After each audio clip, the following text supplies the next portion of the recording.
Welcome back to Mythvision Podcast. We are Mythvision. Today we're asking the question, who wrote the Gospels? And it's going to be a debate discussion with Dr. Robyn Faith Walsh and my good friend Jonathan Sheffield. How are you? Doing great. Thanks for having me back. Thank you. And Jonathan, thank you for coming back, man. Yeah, no, thank you. And thank you, Dr. Robyn Walsh. I will be calling her Robyn going forward. Robyn, it's she demands it. She I says demand it. yes. And So, I'm so happy to be having a conversation with you, Jonathan. So Thank you so much. Awesome. I do want everybody to know up front, let's get our plugs out of the way here.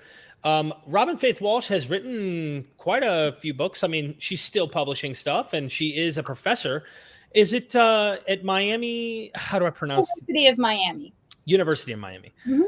And she's written quite a, I'll say, controversial but enlightening book on the origins of early Christian literature. For those of you who are interested in actually getting in depth, I highly recommend checking out this book. It should be down in the description in the Amazon recommended list. I love this book. She's done a presentation on this channel before where we've dove into it. And it goes a lot deeper when you read the actual work that she's published. She has a website, robynfaithwalsh.com.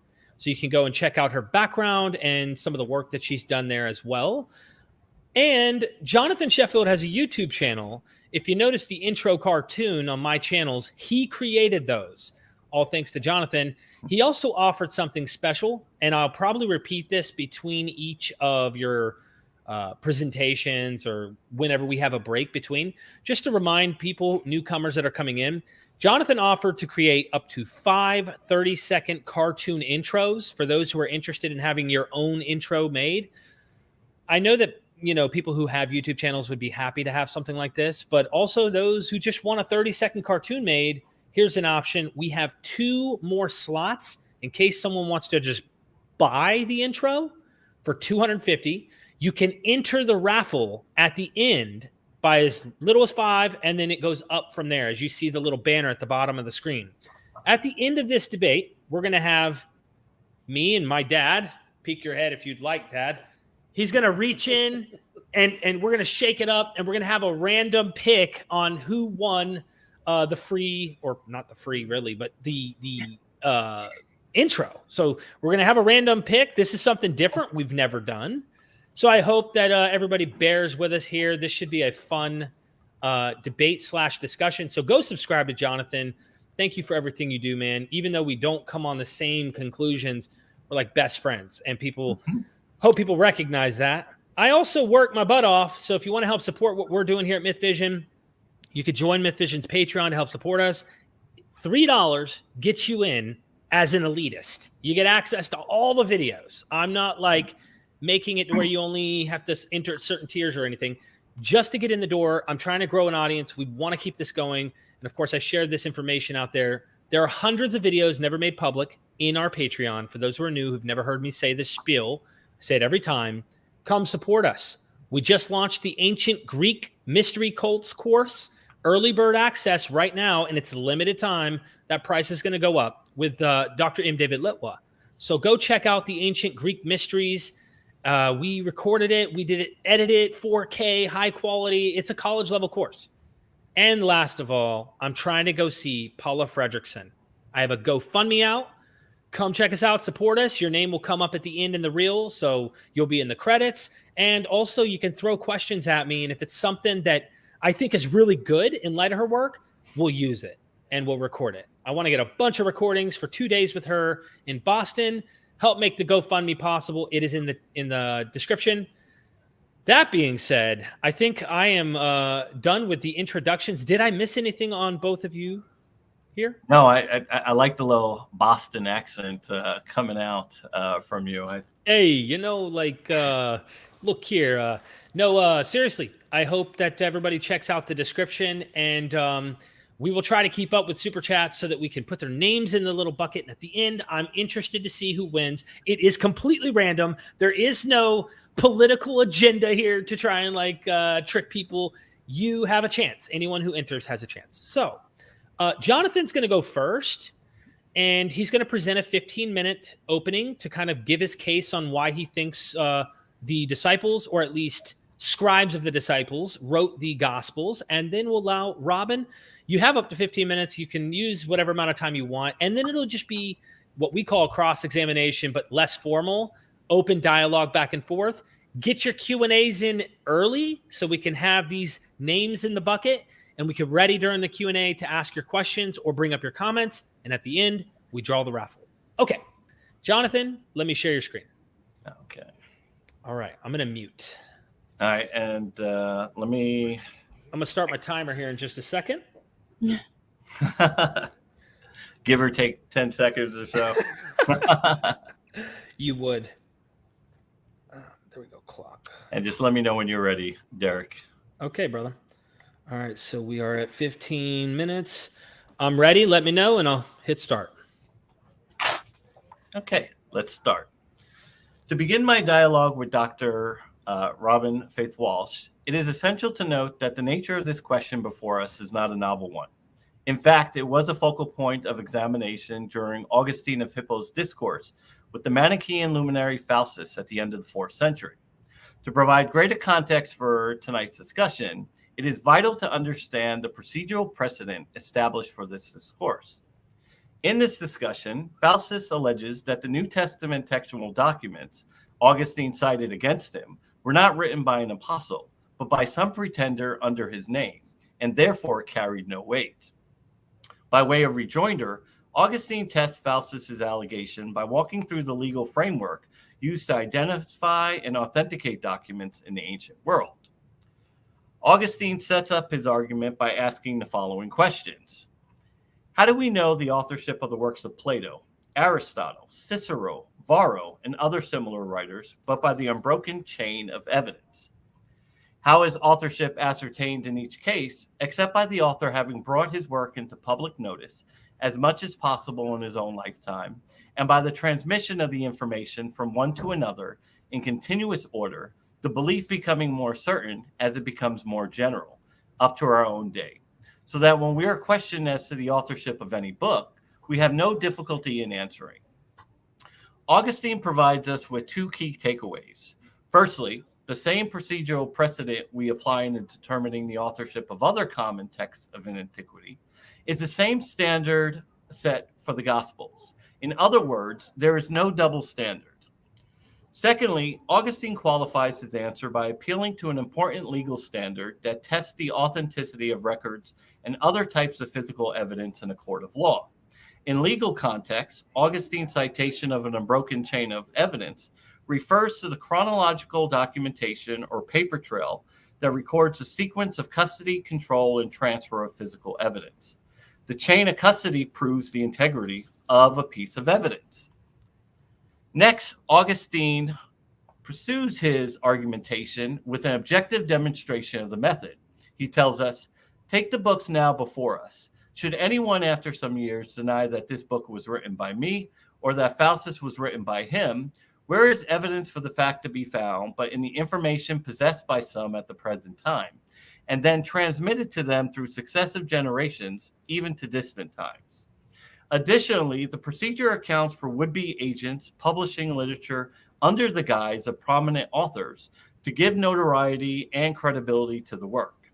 In one such example, Augustine recounts several books that have recently come into circulation under the name of the distinguished physician Hippocrates, which were not received as authoritative by the physicians. The physicians ruled out these works despite similarity in style and content, considering the works were not known in Hippocrates' lifetime. There is no confirmatory statement from the author, his known associates, or relevant witnesses to the publication. There is a succession of independent testimonies to the books from Hippocrates' time to present day, which now makes it unreasonable to doubt the authoritative works of Hippocrates. This is an objective standard. Ultimately, Augustine's synopsis provides testable and measurable criteria by which we can historically conclude an author's identity. If we also apply Augustine's criteria to the classical work titled On the Nature of Things, a didactic poem widely attributed to Lucretius, we will see that the procedure is legally sound and supplies a credible answer. Applying the first element, we ask, is there any empirical documentation from those present or near the time of Lucretius to assert whether he is the true author of On the Nature of Things? The answer is yes. In a letter by Cicero to his brother Quintus in 54 BC, Cicero states the poems of Lucretius are as you write. They exhibit many flashes of genius and show great mastership. In addition, Virgil's year after Lucretius' death refers to Lucretius' work in his second book, the Georgics. Second, was this information transmitted through successive generations and to distant times? Again, the procedure leads to an affirmative answer time and time again. Specifically, several historical figures either quote from Lucretius' poem or express great admiration for his work. This list includes Quintilius, Tacitus, and Marcus Cornelius. Because Lucretius was critical of religion, his poem was disparaged and commented on by most early church fathers, including Lactanicus, Jerome, Isidore of Seville, and Bede. While the sole surviving manuscript of On the Nature of Things was rediscovered in 1417, does a review of the documentary evidence point to any other author than Lucretius? If not, then the only natural conclusion is that Lucretius is the author of this title. Therefore, we should be able to apply the same procedural precedent that led to the identification of Hippocrates and Lucretius as authors of their respective works to trace when and where the four Gospels of the Apostolic Churches were written and by who.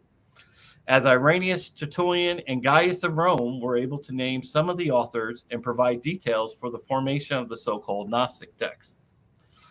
Ultimately, the exploration and interpretation of facts will provide the threads of evidence pointing us back to the disciples of Jesus and their scribes identified as Matthew, Mark, Luke, and John as the authors guilty of writing the four Gospels.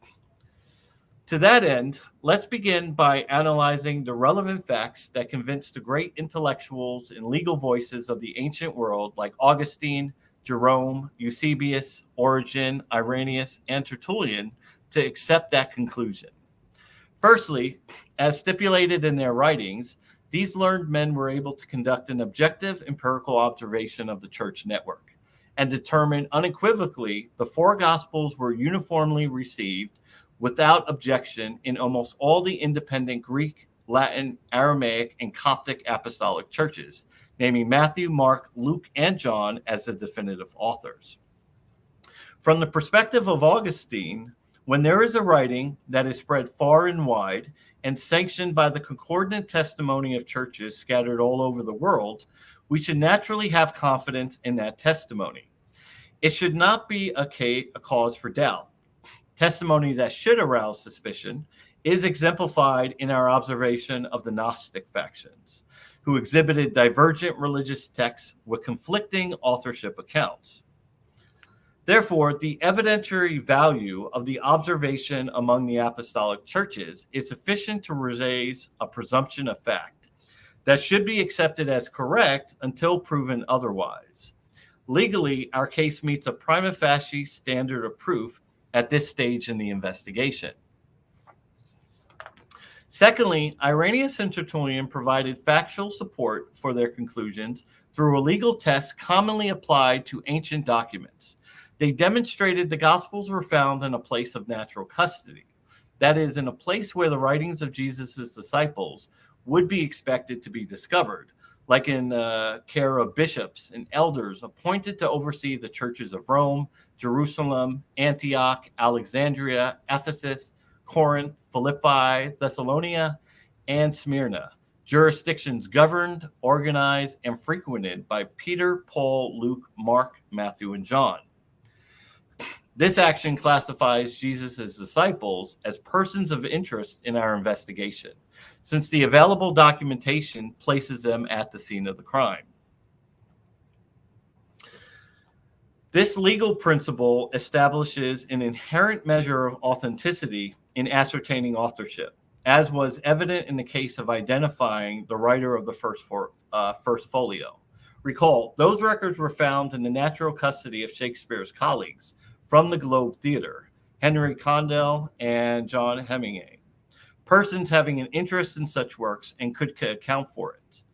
Courts at the appellate division and above have reaffirmed this legal rule for authenticating documents, which parallels our case for the Gospels.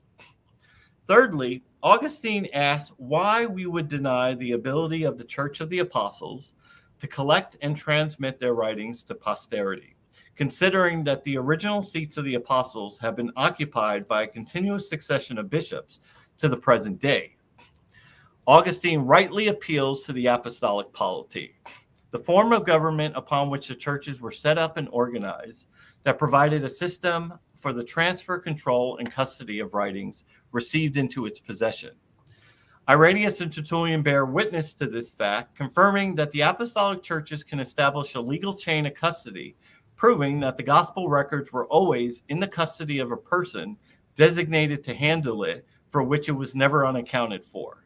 A record of the chain of evidence was maintained, whereby the bishops who had charge of the gospels could testify to the receipt of that original transaction. This enabled the churches to make a positive identification from whom the evidence was collected from among its jurisdiction in the first century. Chain of custody is the most critical process of evidence documentation to ensure courts that the evidence is authentic. That is, it is the same evidence seized at the crime scene. When Marcion denied the Apocalypse as a product of John, Tertullian redirected his attention to the objective fact that we have the foster churches of St. John in Asia Minor.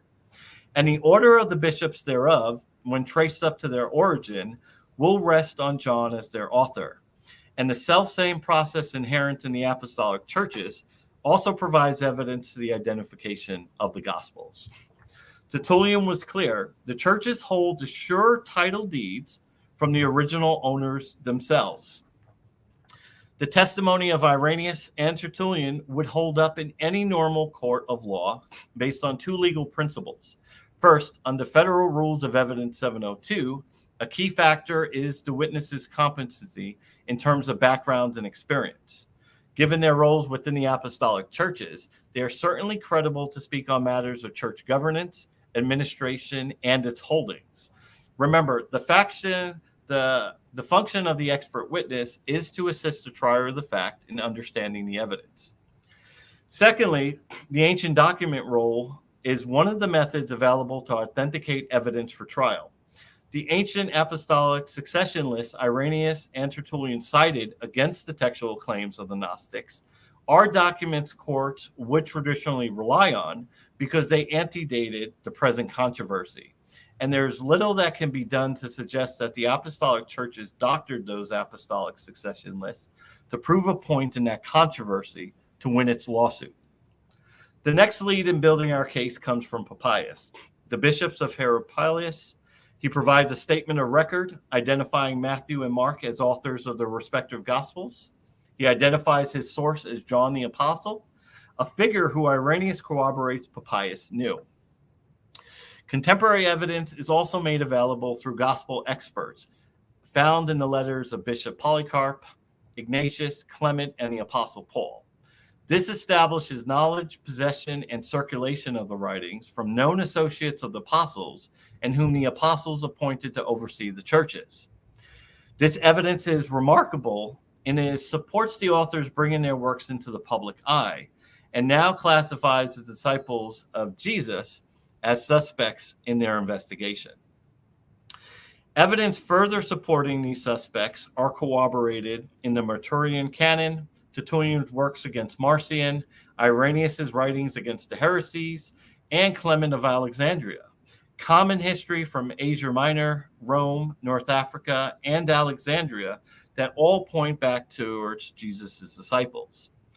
To that end, we can establish a succession of independent testimonies to the Gospels from the time of the apostles through the end of the 4th century that also includes Lactanicus, Origen, Jerome, Eusebius, Chrysostom, and Augustine.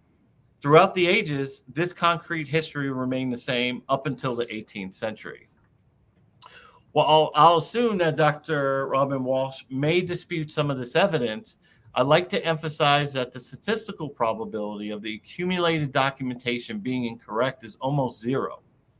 In conclusion, Augustine leaves us with a key point from his dispute with the Manichaeans, in that if we reject the overwhelming evidence in support of these gospel authors, then the absolute abandonment of all literature will follow. He states that there will be an end to all books handed down from the past if what is supported and established by the uniform testimony of so many men and so many times is brought into such suspicion that it is not allowed to have the credit and authority of common history. In fine, what can you quote from any writings of which I may not speak in this way if it is quoted against my opinion and my purpose? The strong testimony borne by Augustine against the perverse subjective criticism of the Manichaeans has an important application to present the issue at hand. With that, I'd like to stop and thank Dr. Robyn Walsh for listening to my thesis. And that should be right at 15 minutes. Yeah, you actually you beat your own time. I was shocked I didn't have to add 10 seconds. You did good there, Jonathan. Thank you for your opening. Dr. Walsh, you are next. Robyn, sorry, forgive me. You are next, and what I'll do is I'll just make you full screen. That way there's no faces, and just allow you to go. I'll set a timer in case. But actually, you know what? Do you mind not making me full screen? And the reason is this, is that, so I realized this, I was never in debate club, so I never did this before. Debate, which is totally fine, and I see the utility in it, but I didn't want to end up in visiting again, kind of rehashing things I've already done. And I actually just have a few things to say about what Jonathan just so kindly presented, but I also just have a lot of questions for Jonathan. So I'd be really interested to just try, if there's anything, rather than make you wait, to jump in an open conversation. Is that okay if I kind of take over the organization? Jonathan, it's up to you. I mean, yeah, no. I'll just rant for 15 minutes. I mean, I'm a professor. You tell me, I'll just keep going. Oh yeah, no. I would be curious, maybe, to just at least present where you're coming from, sure. And Absolutely. then just allow back and forth. You don't have to spend however long. Yeah, we can do it your way. Yeah, and just to tell the rest of the audience, I read her book 3 times because I was so impressed. And I'm not giving any secrets away, but read chapter 2. If you're gonna read anything, buy the book. Read chapter 2, chapter 4 too. Chapter 4 is brilliant too. But please do so to really help. Even though I got a lot more to learn from Robyn on her argument, definitely go out and read the material. It's such kind of you to say that. It's really. I just want to make sure, though, like, I want to allow you guys to go back and forth, but I do want our audience to track along with us. So it might be good to at least say where you're coming from and what position you take there, Robyn. And then when you say, hey, I relinquish, I'm good, let's go into conversation, then we'll go with it. All right, let's do it. Awesome. Okay.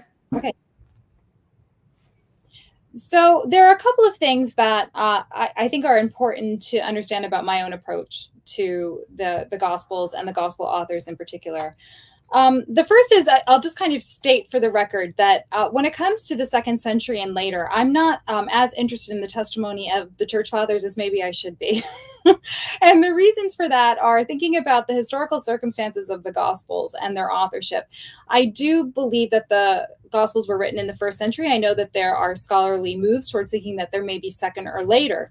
There are good reasons for that, actually. There are some scholars who think perhaps what we consider the canonical Gospels were written in response to Marcion, for example. And that is because we don't actually have quotations from these Gospels, discussion of them, or really evidence of them until the 2nd century or later, some would say at best.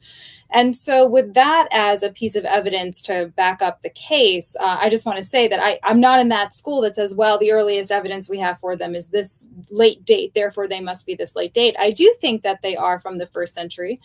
I think that they're from shortly after the Jewish War.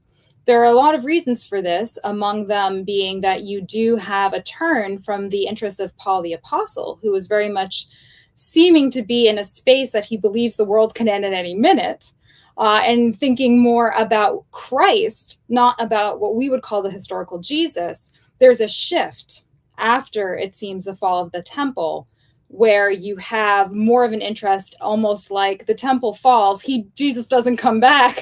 and people are thinking to themselves, what did he say again? And so that's how I sort of imagine the conditions of the gospel authorship in terms of motivation. What I see in the gospels are, let's just take Mark, for example. In Mark 13, you have a very clear description of what appears to be the destruction of the temple put into the mouth of Jesus as a prophecy. The detail of which seems so minute that it seems almost like that author has to know something about those historical circumstances. You also have, in my mind, in something like the Gospel of Mark, evidence of the use of Paul's letters, specifically Paul's use of Middle Platonic philosophy, to make the case for why what we call the Spirit is able to act the way that it does through Jesus. And so I think that what you have between the use of literature, if we want to call Paul's letters, for example, literature, the contextual genre classification that we often put the Gospels in, which is a life of Jesus. And so some of the, let's talk about Luke and Matthew there, a cradle to grave account of the life of a notable figure. You have that genre classification, I think, relevant here to the Gospels. Great engagement with philosophy of the period, with other kind of literature of the period, and in fact, other kinds of what we might call mythology or wonder stories of the period. You see all of that in the Gospels, which suggests to me, and also you can tell with the synoptics, that they're talking to each other. As for what order, we can debate. But you see with Mark, Matthew, and Luke, some borrowing, the idea that these authors are reading each other in some kind of combination. To me, that means they are literature, first and foremost, that what you have more evidence for internal to the text is the exchange of texts, not the dictation to a scribe of an oral tradition or some kind of oral story or account from an eyewitness. In fact, to me, the eyewitnesses in the text are almost encoded in the way that you would find it in, say, even Virgil or other kinds of Greco-Roman literature of the period, which says these people were impressed and convinced by the wonders that they saw, so you should be too. And in fact, the Gospels often are directed to the reader, not to, say, like Herodotus would be like, well, I went here and I saw it, with my own eyes. You don't have that. So you don't have anybody in the Gospels trading on the authority of being an eyewitness themselves. In fact, you have quite what I would say the opposite. You have interest being, or authority being expressed through literary achievement or literary accomplishments, or being able to engage in literary tropes, rather than having some kind of claim to eyewitness status. In fact, the gospel authors kind of go out of their way to not let you know who they are in the first place, with maybe the exception of Luke. So that's something I'd like to talk about. When you talked about the double standard, it does seem like the descriptions that you gave are a little bit idealistic to what people wish were, is the case for how we can confirm something is original, authoritative, use whatever word you like. Galen, for example, complains that he's walking through the streets of Rome. He goes by a bookshop and someone's selling a book by him he didn't write, right? So we have lots of examples in antiquity of ancient authors, their names being claimed for other purposes, and then those books get into the bloodstream, right? And then they can't control it. We don't have, I like your argument to go back to legal codes. On the other hand, there was no plagiarism in antiquity. And of course, you're talking to a professor who always will default to plagiarism and copyright, but that didn't exist in antiquity. And people had all kinds of motivations that might be outside of the motivations, again, of a 2nd, 3rd century church for writing something that in the 1st century that maybe had other purposes. As far as canon is concerned, too, we have the problem, 2 problems in my mind, among many. One is, even if we do have kind of a chain of command for these texts, we do know that something like Codex Sinaiticus had Shepherd of Hermas in it that eventually doesn't stay in the canon. So these canons of texts that are supposed to be passed on, they change for a number of centuries, actually, over time, according to our earliest evidence. So it's not like the authoritative account of the community was that cohesive, right? It wasn't that solid, even when we're looking at something like 3rd century, 4th century. Origen's canon, had Shepherd of Hermas. I think it was missing Hebrews, right? So there are, I don't know all of the text, but just off the top of my head, right? So that's not as stable as maybe we would like. Also, in the chain of command kind of, argument, why didn't they keep the originals? the autograph copies? Why are we dealing with copies that are quite old? When talking about kind of like the extant fragments that we have of these texts. As for the idea of the scribes, perhaps the disciples, dictate to a scribe, and that's where we get some of this eyewitness account from.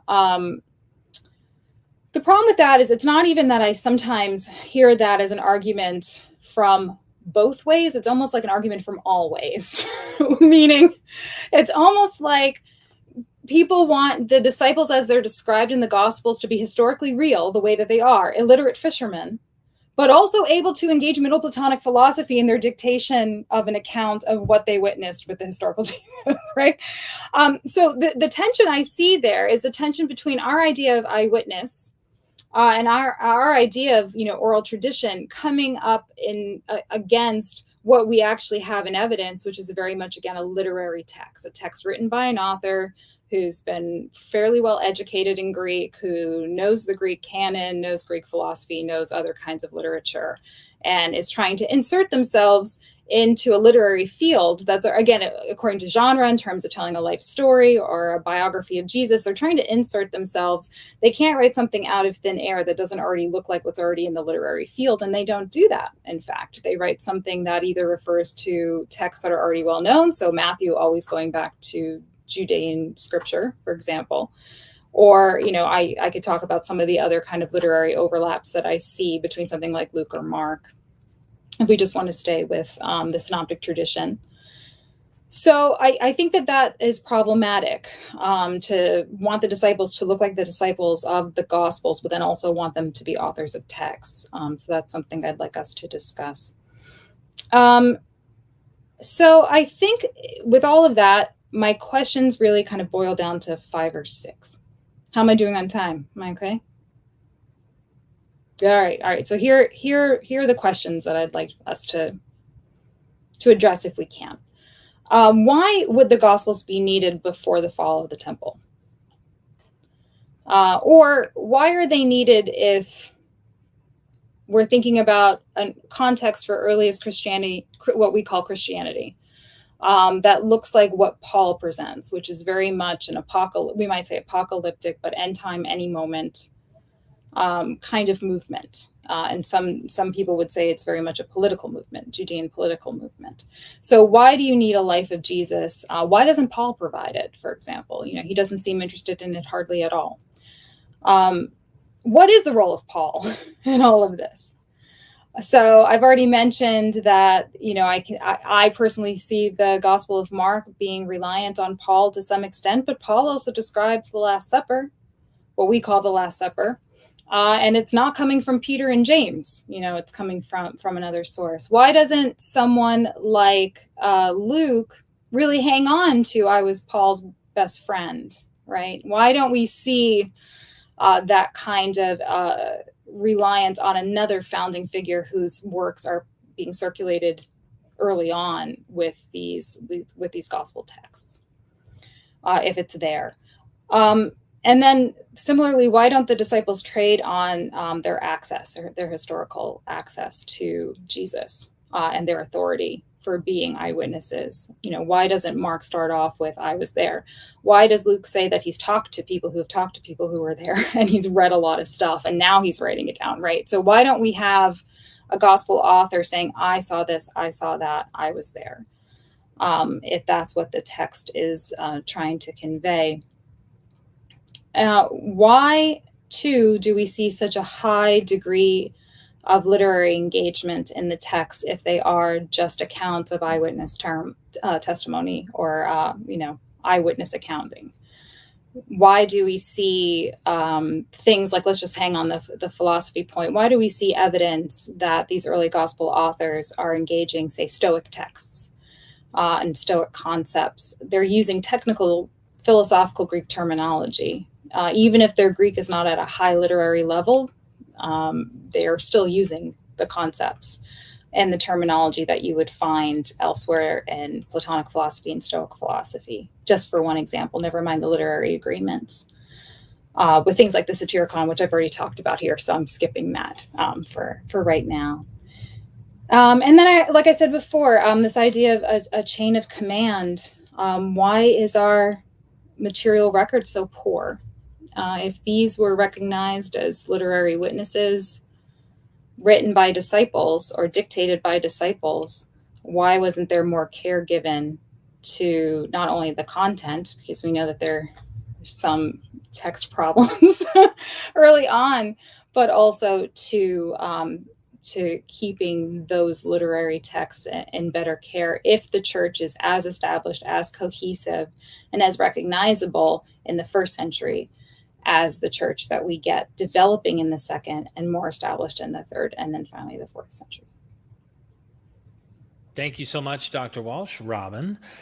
I really appreciate both of you doing your openings. So I figure I'd allow, how long do we want to do this back and forth here, Jonathan? I think we could play it by ear. I wanted this more as a conversation to really engage her ideas. And first, Robyn, I promise I'm not going to say Dr. Robyn Walsh. You'll try. Don't promise. I'm going to try, really. Well, why don't I do 60 minutes just in case? And everybody, just so you know, another reminder, thank you for the super chats that have already been put in.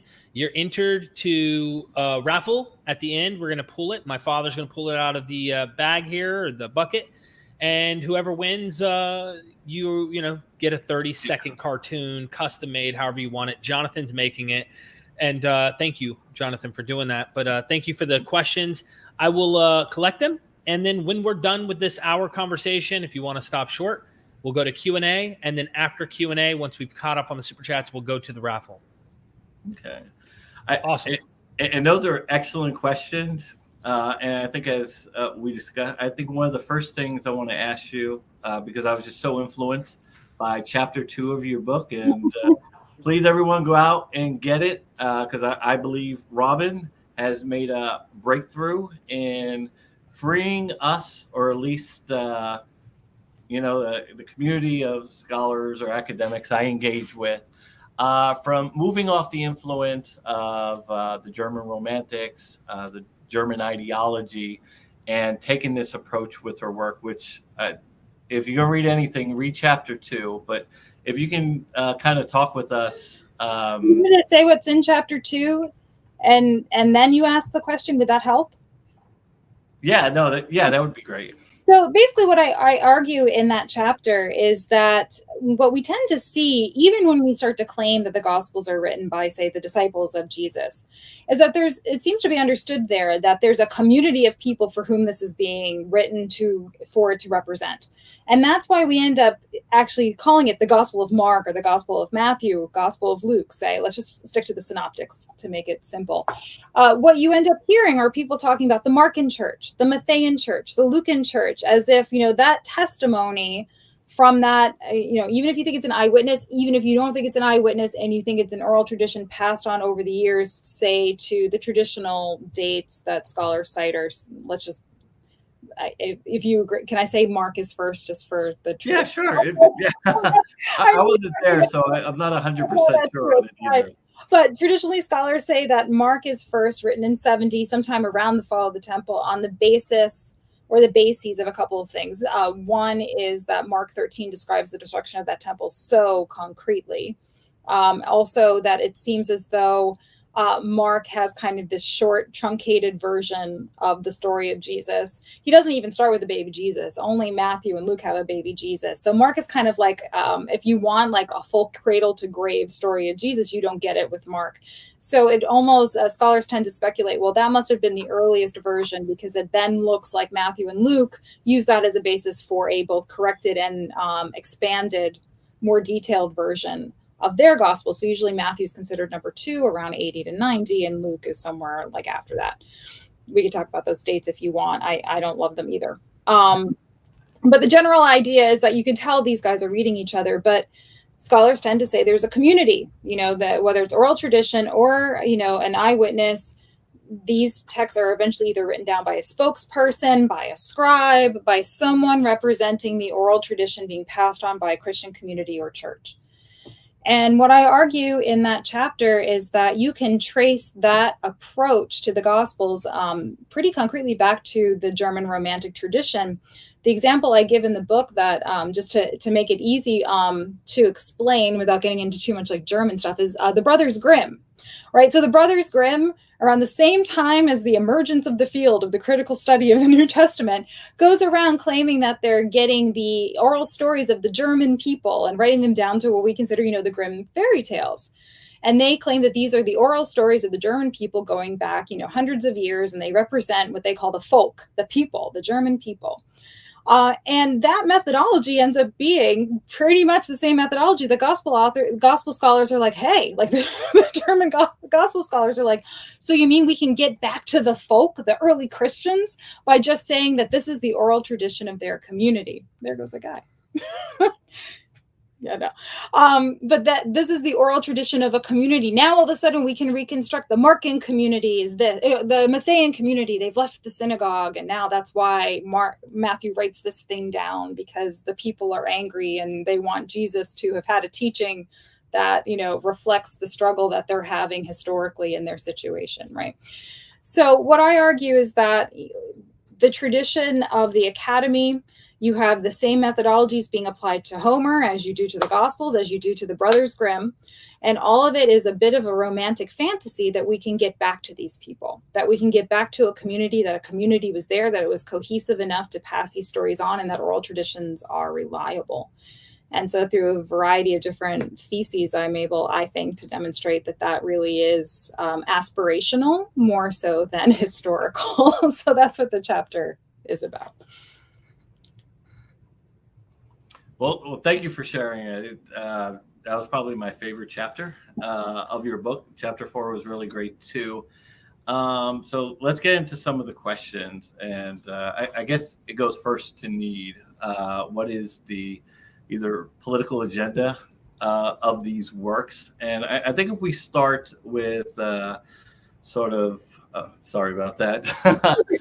Just unexpected. We have almost 5 kids running around this house, and my dad. So Do I see a Red Sox hat behind you, by the way? Yes, he's a Boston Red Sox. He's from Providence, Rhode Island. Oh, so all right. Huge. Hey, if the conversation starts going bad, just talk about re-signing Xander.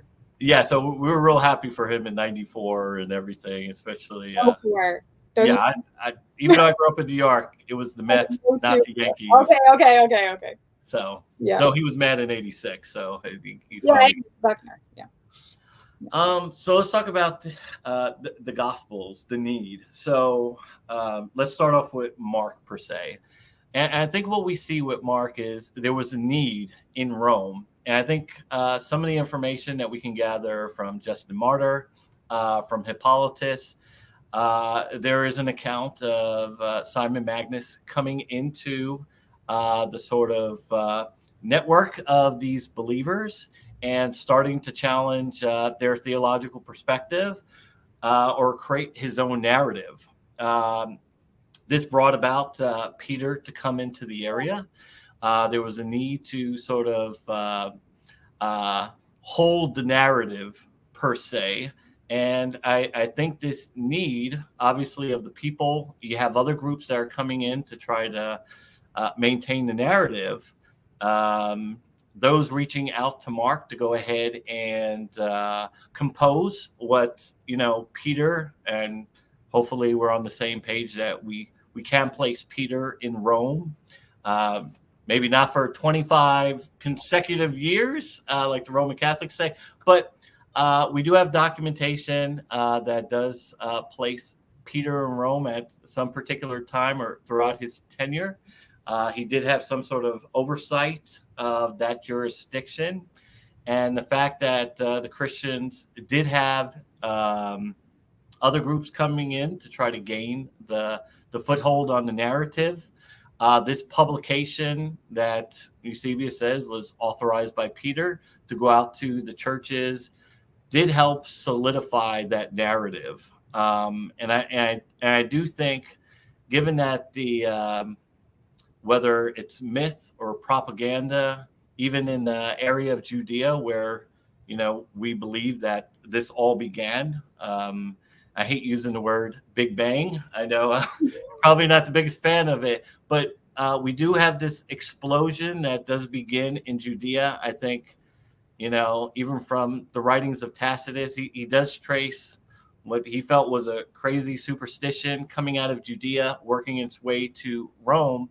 And I think with the publication of Matthew's out to the congregations or the believers in that area, I mean, you have Jerusalem, you have Galilee, right around the corner is Antioch. So in terms of need, we needed something to reach it, to hold the narrative, to build on, even if we hold that it was a myth. There was a propaganda campaign, and what we would say that these figures that I would at least classify as middle class or business people, were successful, possibly businessmen, and they knew how to organize and structure the church. But I think same thing with Paul. I think we saw a need for the Gentile communities, that Mark was addressing something a little different. It's a Roman audience. That's why I believe it's a little shorter, as opposed to the Greek stories that they like to tell all this stuff. We see a little more comprehensive in Luke. But when we look at the documentation, whether it's Jerome or Eusebius, it was to fill a particular need for the believers of the area, whether it's Simon Magus in Rome that brought Peter out to kind of hold the narrative and then produce propaganda material to propagate that.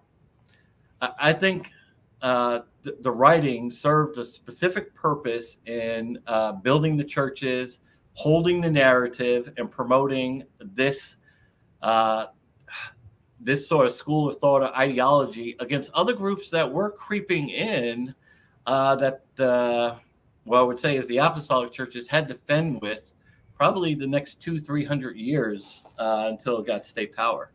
So a couple of things, just that, like my things I take for granted and my understanding of these things historically. So one is that by the time you get to Papias or Irenaeus they have, and speaking of political motivation, they have a very strong motivation for creating as convincing and impressive a backstory for what we're going to call Christianity as possible, right?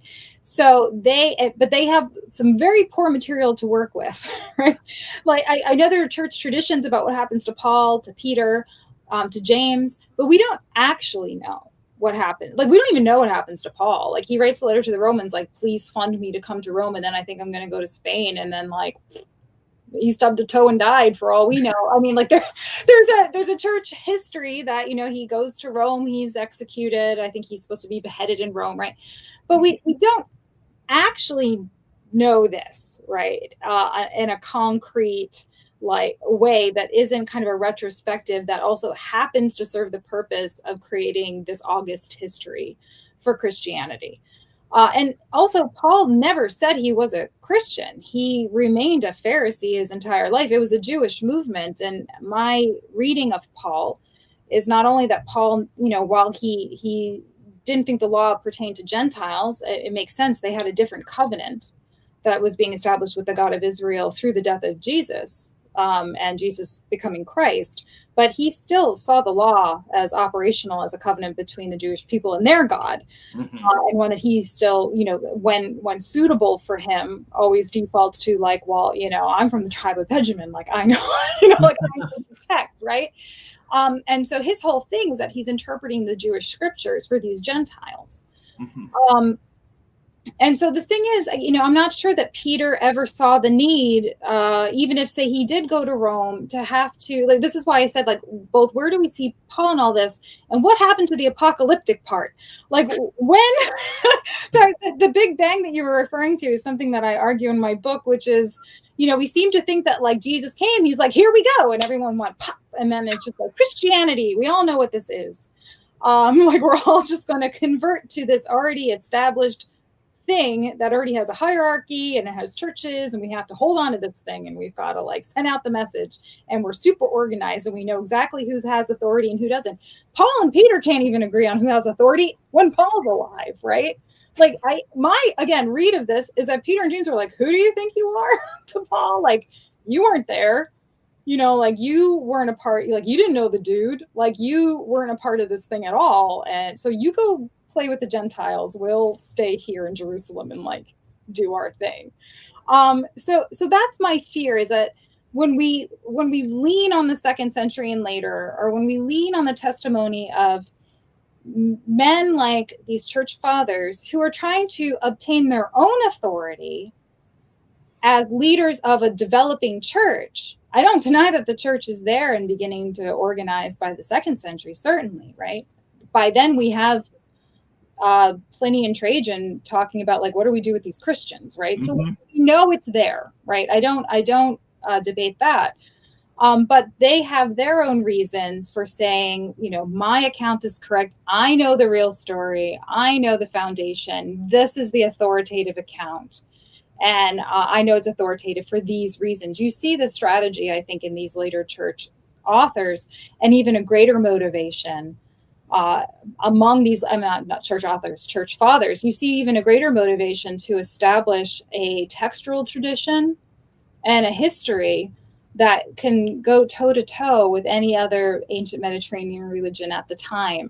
What I don't see in something like the Gospels, and it's like no fault of the God, like it's fine as far as I'm concerned, but the Gospel authors, whoever they were, seem to just kind of be fighting with each other.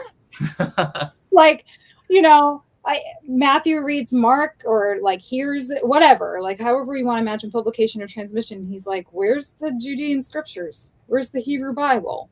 Like what? This is all confused. That's not what happened to John the Baptist. You know what I mean? Like you have all these like changes, corrections, modifications, and Luke's like, where's the drama? Where's the shipwreck? Like, I'm not quite in line with the like, well, the Greeks like like wonders tales more. Mm-hmm. We do hear authors say, I think Gellius says this, like Greeks can't help themselves but listen to a wonder tale, but that's like kind of racist.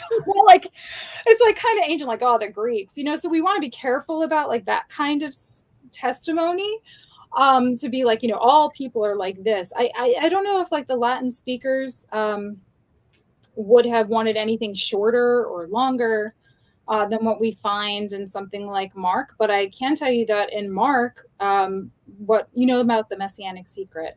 Mm-hmm.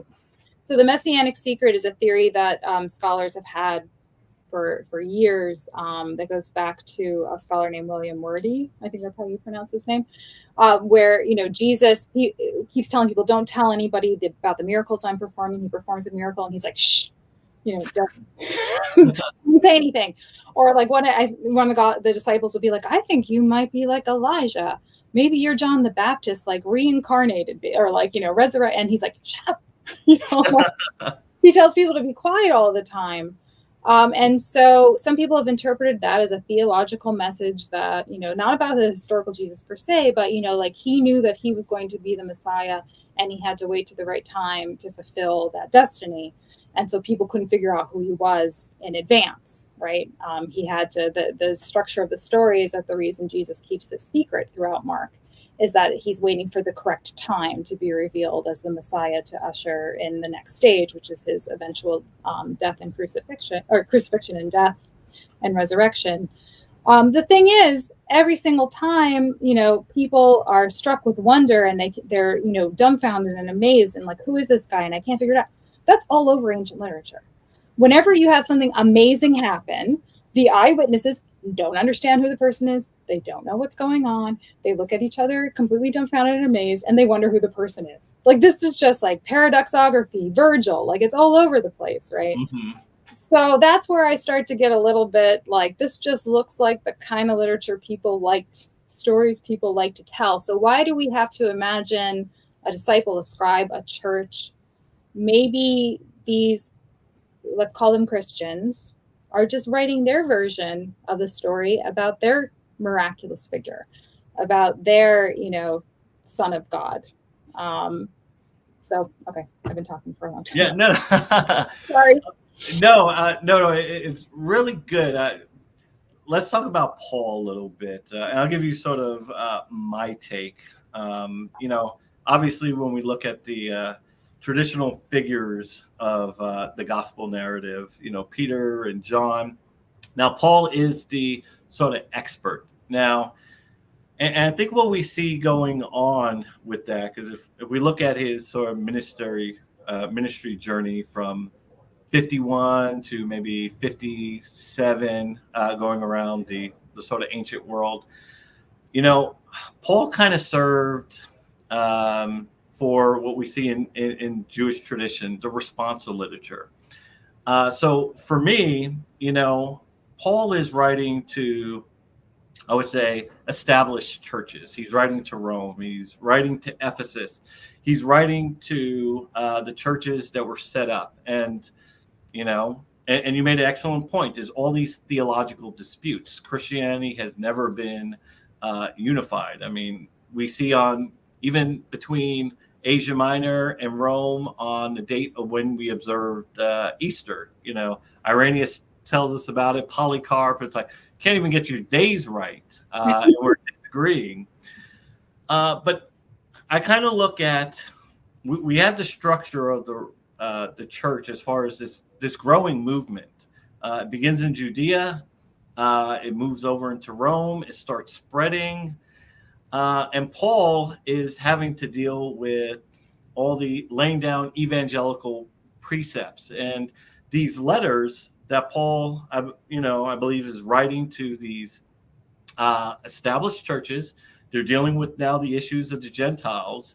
And what we see is sort of the Jewish responsa literature. I know people you can call them like fatwas, or these legal opinions from, the Jews, that he's trying to lay these evangelical precepts and give responsa literature to address these problems that they're having. Whether it's still to control the narrative, he's dealing with real issues in these communities between the Jewish converts and these Gentile Christians.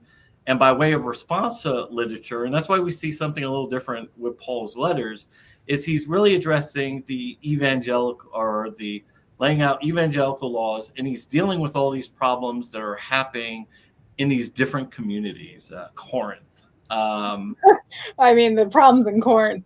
Yes.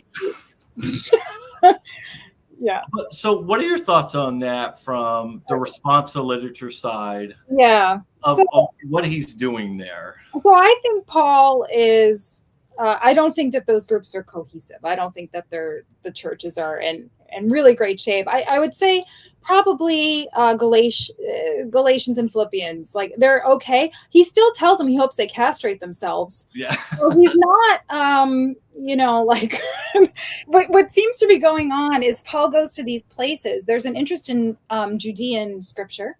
There's clearly more than just Paul walking around saying that Jesus of Nazareth even is the Messiah. But there's dispute about whether or not these Gentiles have to convert. We might say convert, but to turn to Judaism first. So that seems to me in Paul the crux of almost every dispute that he has in any of these so-called groups he writes to. So let's just take Galatians. Some people think he writes it from, I think, Ephesus, but it's pretty clear he was there. Everything was like copacetic. They're with him. Okay, we have a covenant as Gentiles with the Jewish God through Jesus's death and resurrection. He's defeated the first great evil. That's how we know he's the Messiah. We are sharing in the Spirit with him, the same Spirit that Jesus received from God as the Father. We're co-heirs with Christ is the language you see all the time. Like, we get it. We just have to baptize and participate in Eucharist. That means we're participating in Christ. That means we're co-heirs with him. And then when he comes back, we're going to all be like, we are now part of the in-group, right? And then the second Paul leaves and goes to Ephesus, he gets word back that someone came in after him and said, no. The covenant between the Jews and their God is still valid for you, Gentile. It's not just enough to Eucharist and baptize. You have to circumcise. Like, that becomes, in many of the letters, a big problem, because it becomes clear that people are coming in and saying, no, you have to follow Jewish law.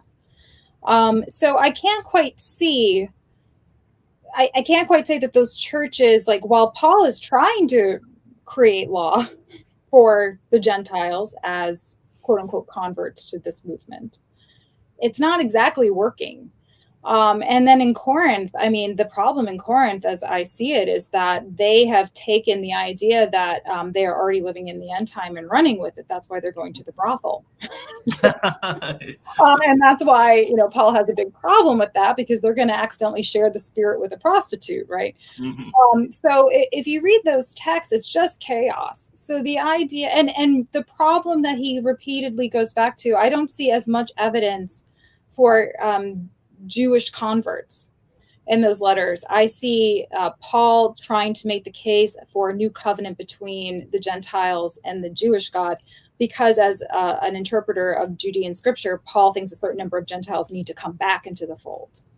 But he's not asking them to follow the law. He's saying that the death of Christ is the precondition for them to establish a new covenant. He sees himself like Jonah, like I was chosen before my birth to be the one who comes to you and tells you as a prophet, you Gentiles, that you have to come back into the fold.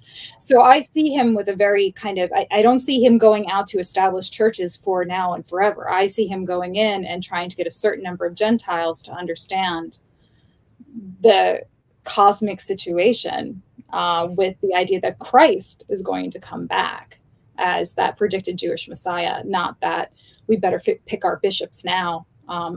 Because like we're going to have to, what year is it? We're going to have like 2022 years of, like having to organize this thing. I just don't see it. Okay. No, that, I guess from the standpoint, I mean, I believe that, so if we have churches there and they're spreading, I mean, I think by the time of Pliny, they're all over Asia Minor. He believes it's this vast disease or COVID 120, whatever's happening over there, it's spreading into his area.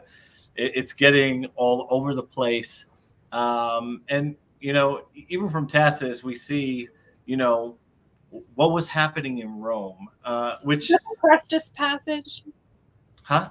Is that the passage about followers of Crestus? Yes. So that's the problem. Crestus was just a name. It might not have been Christ, Correct. Yeah.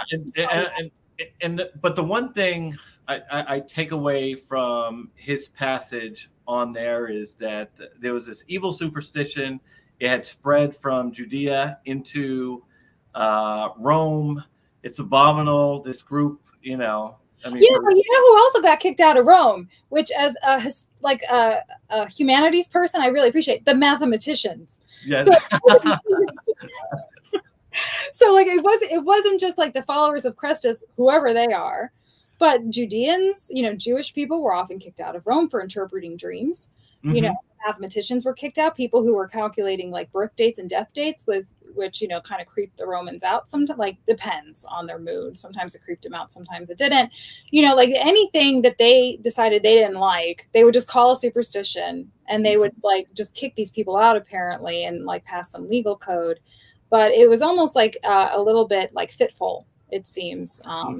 Here and there. So I don't know how much weight to give that as historical evidence of Christians threatening with their superstition. You know what I mean? And even Pliny and Trajan, which I feel is secure evidence for sure, they have no idea what the hell is going on. They're there are these people, they won't bow to the statue. They don't seem threatened. They just seem annoyed that these people are obstinate. It doesn't seem like it's a threatening superstition. Do you see what I mean? Yeah. The only thought process I have in this, for Christianity is, or at least I believe, prior to the Edict of Milan, they didn't have any state recognition to function as a religion in society, which made things a little more underground for Christianity. So sometimes we can't see a full perspective of who they are, but what we see which goes back to Irenaeus. So if you think about it, Christianity is operating underground. Pliny talks about that. That's why he had to put out the pamphlets. Hey, no more of meeting secretly in your homes. No more morning yoga. Yeah, no more yoga. Obviously, you're not state sponsored, so you guys don't have any temples or anything else. Yeah. So we see this big movement, and then all of a sudden, what's happening? And I understand from the Roman perspective or the Roman Empire perspective, but then you have all these other groups coming in claiming, hey, we're the true group. So you have this big movement amongst Marcion, the Valentians. You have all these groups. And so when I look at Irenaeus and Tertullian, obviously, we're in areas controlled by Rome.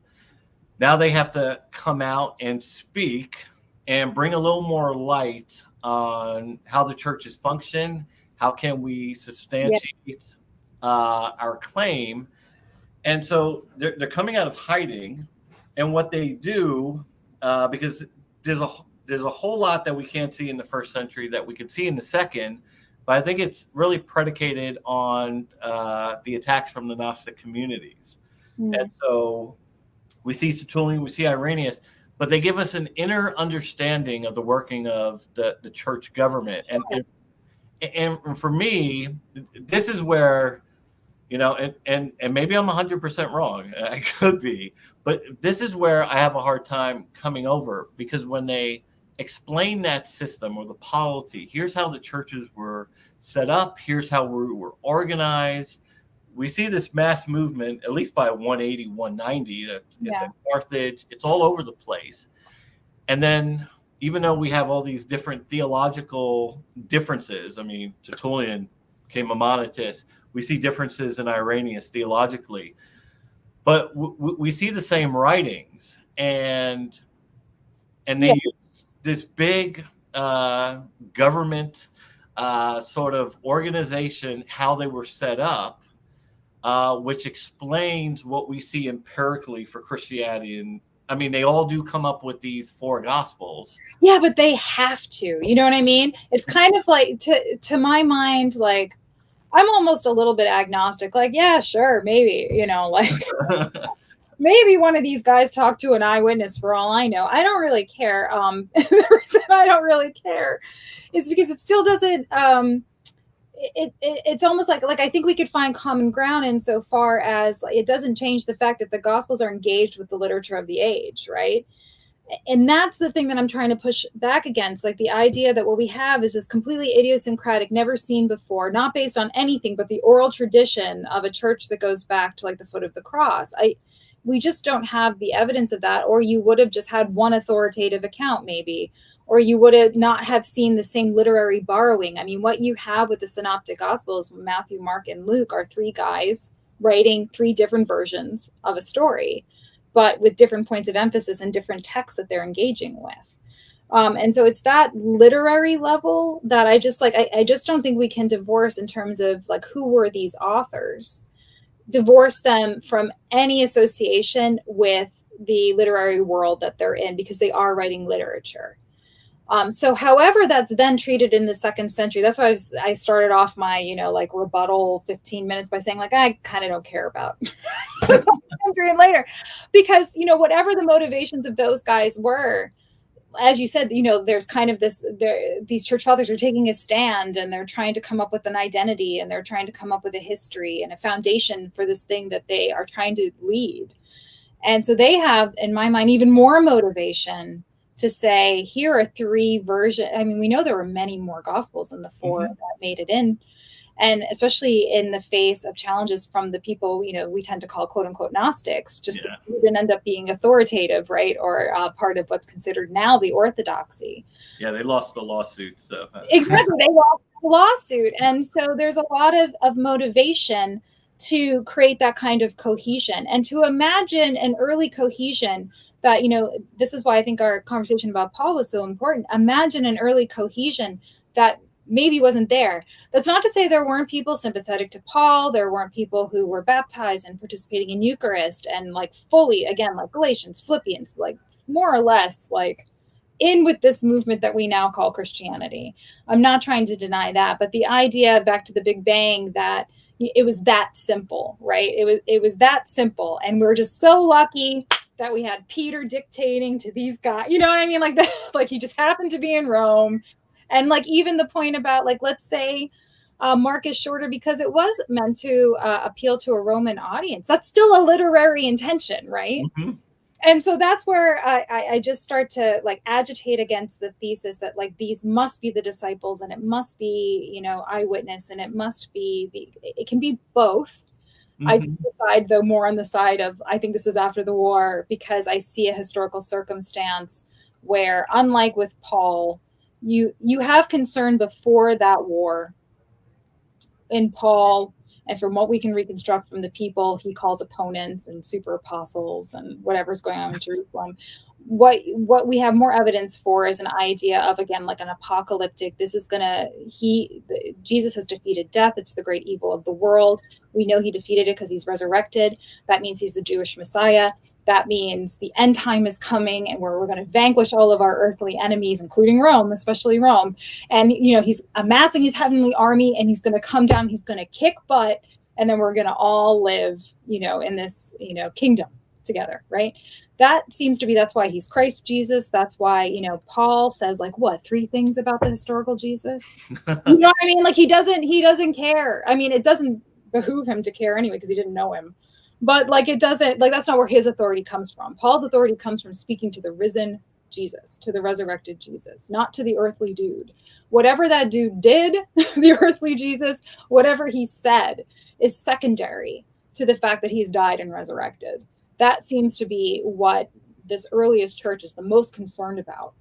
So I'm interested in why then the Gospels have to appear. Do you see what I mean? Yeah, so one of the problems I have crossing over is, let's say they were created for this movement. I mean, Marcion did have a claim, you know. Yeah. This was the church response to what I was saying, which is historic. That's the claim that they made.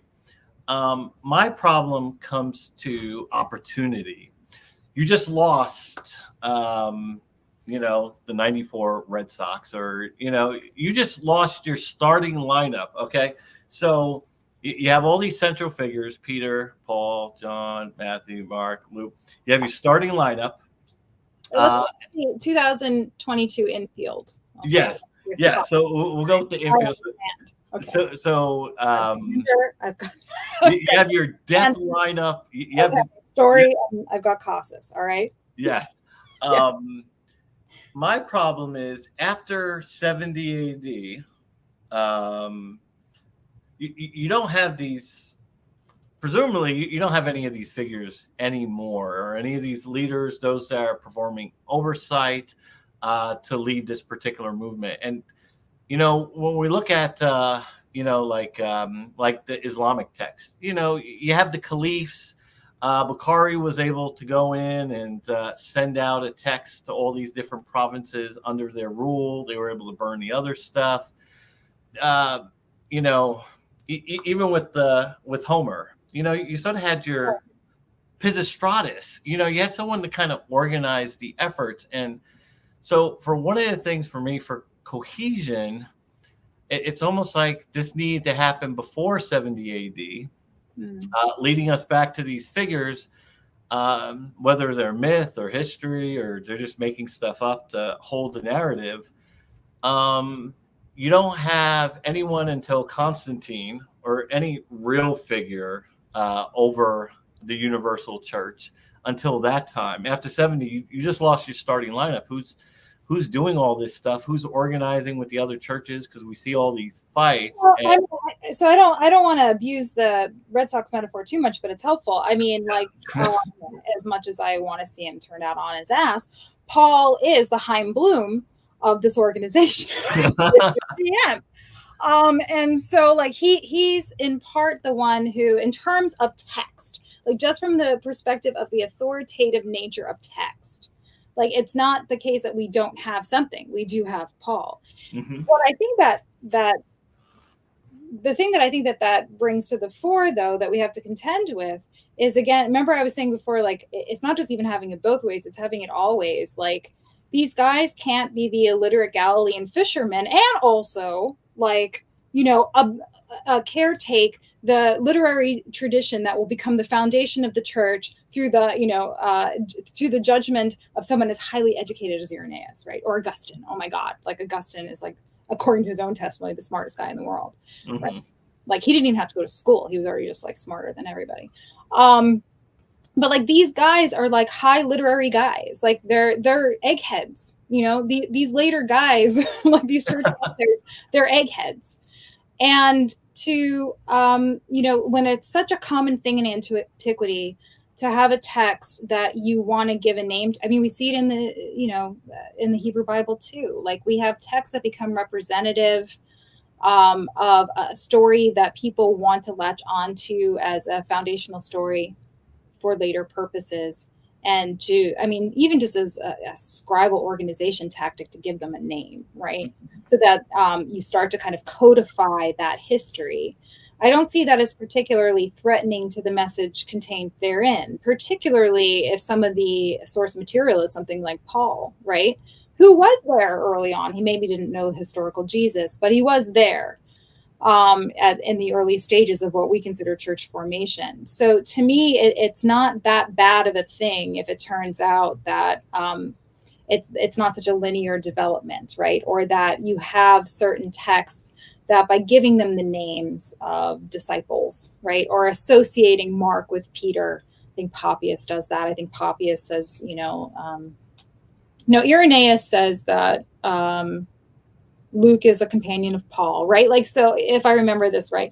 So when, you know, these later claims are made, there's a utility to that, I think, for the later church that doesn't, whether or not it's historically true actually kind of becomes beside the point. What I think is important about those texts, though, is that they have enough sophistication and engagement with the discourses of the age that make them both palatable, interesting, and, you know, available to these eggheads who are able to take them and read them in certain ways that are, you know, useful to whatever position they want to take. Do you see what I mean? Yeah, no. One of the things I brought up in my discussion, and from reading your book too, and just from what has come out of the academy, is there a concern with this idea around authorship that let's take the works of Shakespeare, that we may be, you know, we're looking at these works and we're looking for Sir Francis Bacon, but we're missing over true Shakespeare, who was a middle-class guy, and it was like, is there that concern that we may be missing the real Shakespeare, even in this discussion with the Gospels? Because I know Ehrman goes a little more deeper into, well, it just wasn't in their ability to do that. But do we get into this situation where we have a case over challenging Shakespeare because we may have this idea or profile of who should have written that, and our eyes on Sir Francis Bacon, and we're missing true Shakespeare for who he is? Well, it's interesting you bring up Shakespeare, because when I was doing research for the book and writing the chapter about German Romanticism, the author that the Germans most identify with was Shakespeare.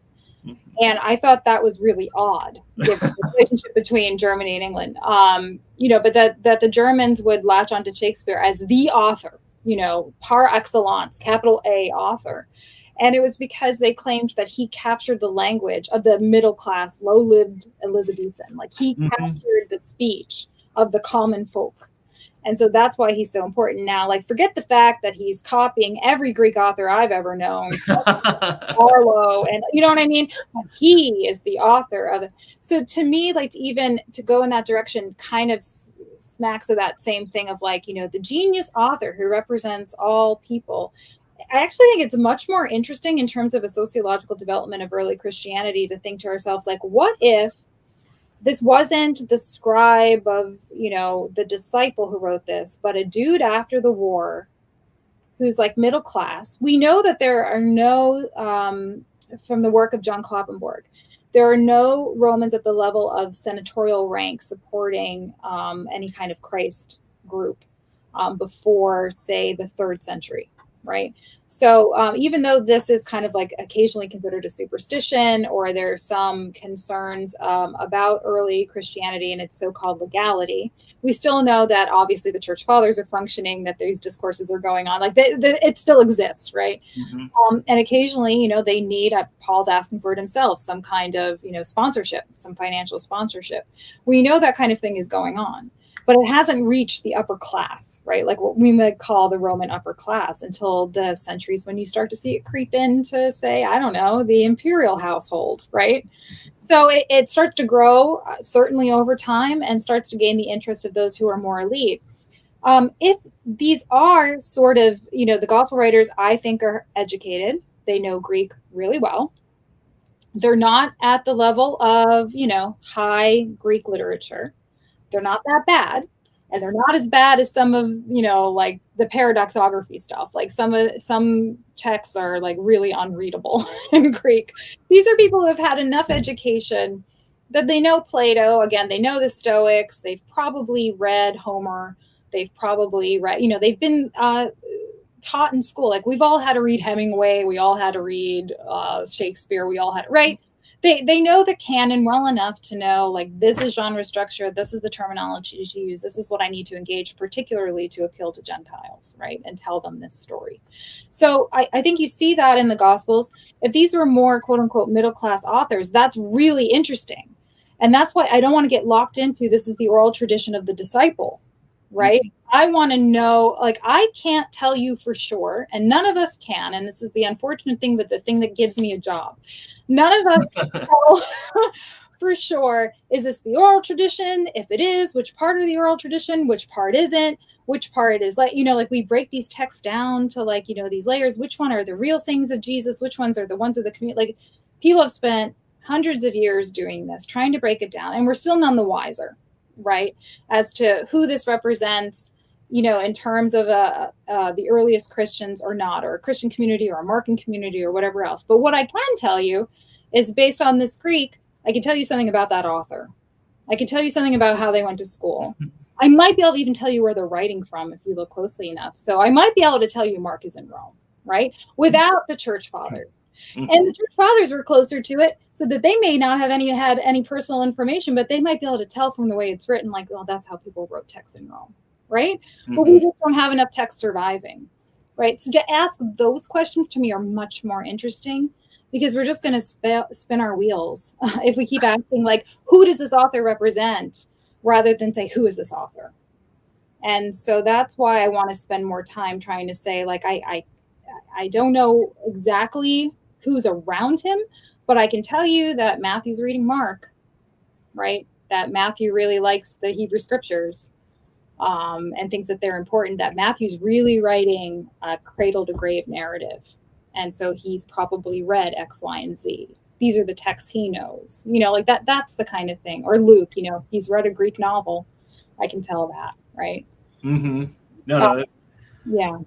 I know Derek asked you this question from me. I think when you had come on the show previously about, when we look at the gospel texts, we see written in Koine with smatterings of Aramaic. And, I think of someone maybe a little more cultural elite, or these guilds of these cultural producers.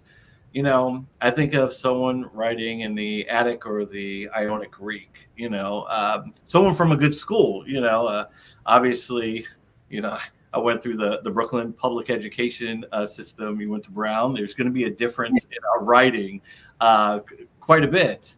And I'm trying to think, does that point back to tell us more about the author, at least from the linguistic side?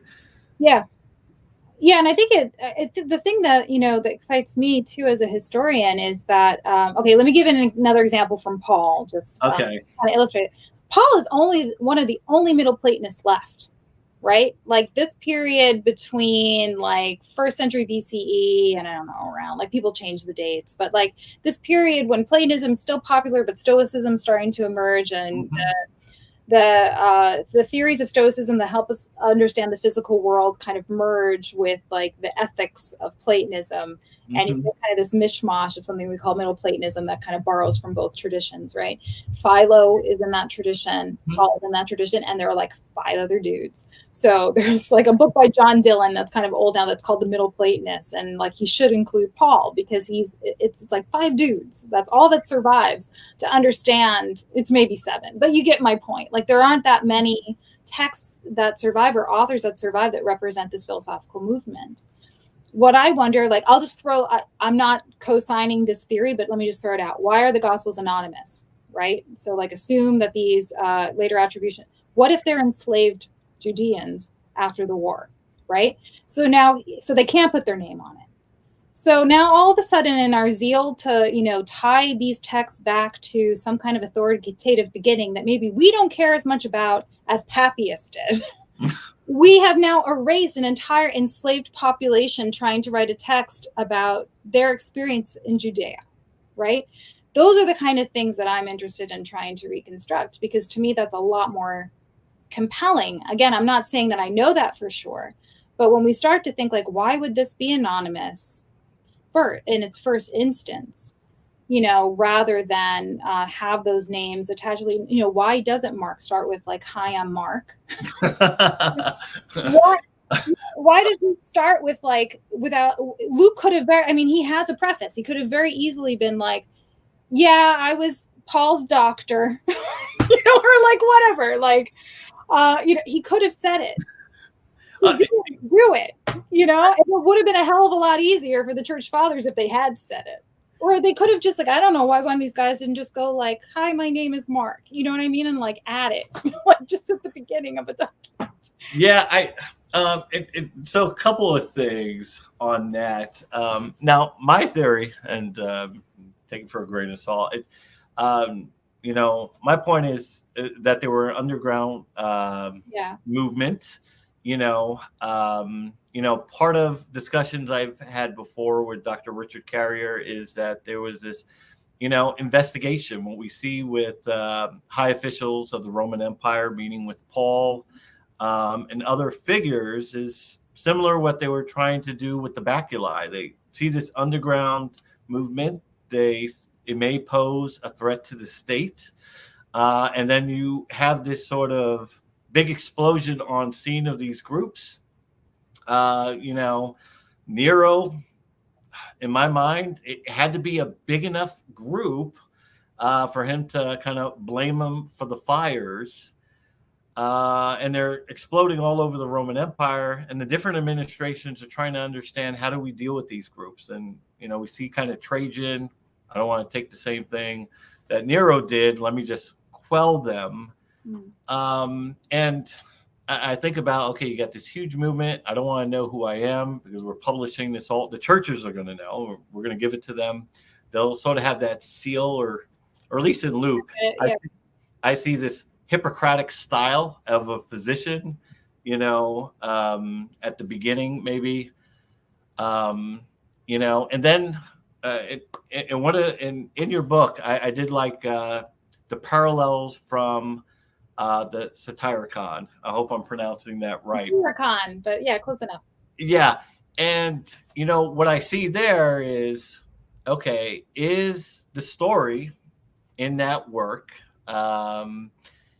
is that a kind of remembrance, or is it kind of satire attacking the gospel? Yeah. So what I argue in the Satyricon, I'll just spend a minute on it, is that what you have there is a text that's often associated with the age around Nero, but there are scholars who have pretty convincingly shown that it's probably later, more around the time of Pliny.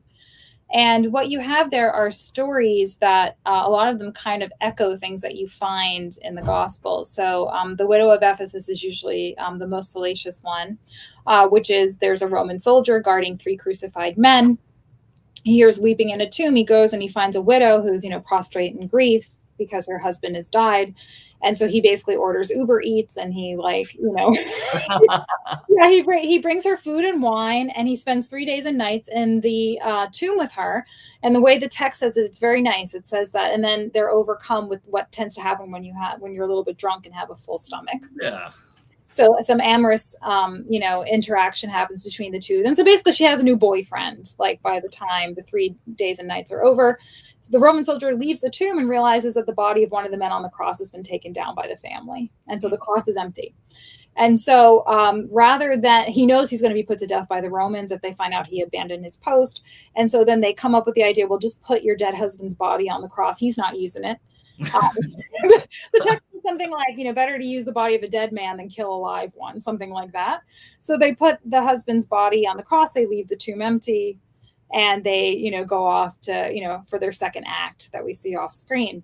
Yeah. And so what I say in The Widow of Ephesus is like, that story is a trope story that goes back, some argue, for hundreds of years, that there's some version of that story that's told for a long time until it's recorded in the Satyricon.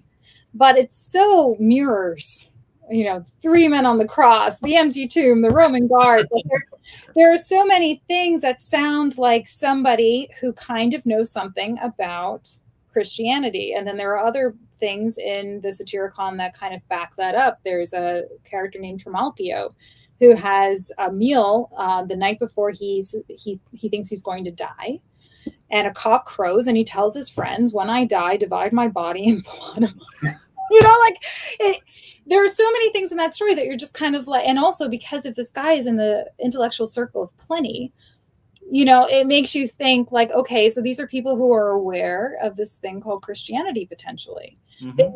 And so what I was looking for in that chapter was, it's not sufficient to be like, this is a completely intra-Christian dialogue. And then only Christian texts, only Christian churches, only Christian networks, only Christian fathers, church fathers. If we say that, I think that it puts us at a disservice because then we're only selecting from outside of Christianity when it serves us, right? Like we're only going to talk about Nero when we want to reflect on the possibility of the martyrdom tales, which scholars like Candida Moss have convincingly shown are probably overblown and anachronistic. We're only going to go to Tacitus when we need it. We're only going to go to these other authors when we need it. And it's everyone else reacting to Christianity, but not meaningfully at the level of the texts that we think are being actually published and distributed. We think of them as so insular that they're not actually interacting with the outside world.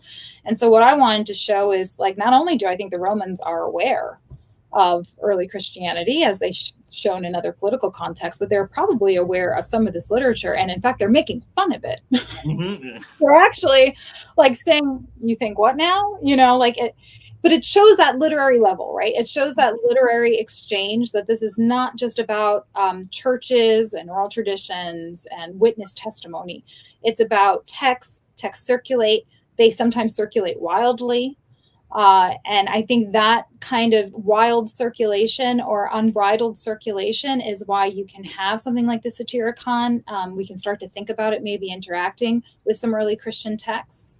Or you have the need for church fathers to organize some of these discourses into things we call gospels with specific names and histories, to be able to give them the roots that they need in an otherwise kind of amorphous, developing, and kind of Wild West sort of distribution of text traditions about this figure named Jesus. Because, outside of Paul, what do we have? Really, in terms of our earliest evidence. Yeah. Would you consider the churches themselves as evidence? Apart from the text, there are people that how early Paul is writing to. So yeah, I just don't think they're that cohesive. He never met the Romans. So what the heck's going on there? He hadn't met them yet. It's not a church he founded. No, it's I would say it's Peter. He was already there. I don't think he'd be that nice. I feel like if he thought Peter was there, he wouldn't be that sweet. Because he certainly is not a shrinking violet rhetorically. So I don't know. I'd have to think about that. But like, I just don't see, I mean, there are too many other games in town, and Paul makes that clear. Like, we're still not sure what a super apostle is exactly, except it seems that they're performing some kind of spiritual demonstration that Paul says he can't live up to, you know, or whatever it is. So there are just too many players in that early stage, it seems, with competing interests. Mm-hmm. And I'm not sure that we can say with any kind of degree of certainty that those are cohesive churches. I think when Paul uses ecclesia, and again, I'm kind of following the work of John Kloppenborg here, I think he means an association. Like, I think he means the kind of association that has, you know, like a dinner club, and you look out for each other, and you donate money, and you share things in common, but you pay your dues, and or you're out, you know. So I think there are terms of membership, and they're developing, but I don't think they're there. Like, I don't think that infrastructure is quite there yet. But I think in each case, you know, you can argue to what degree they are cohesive.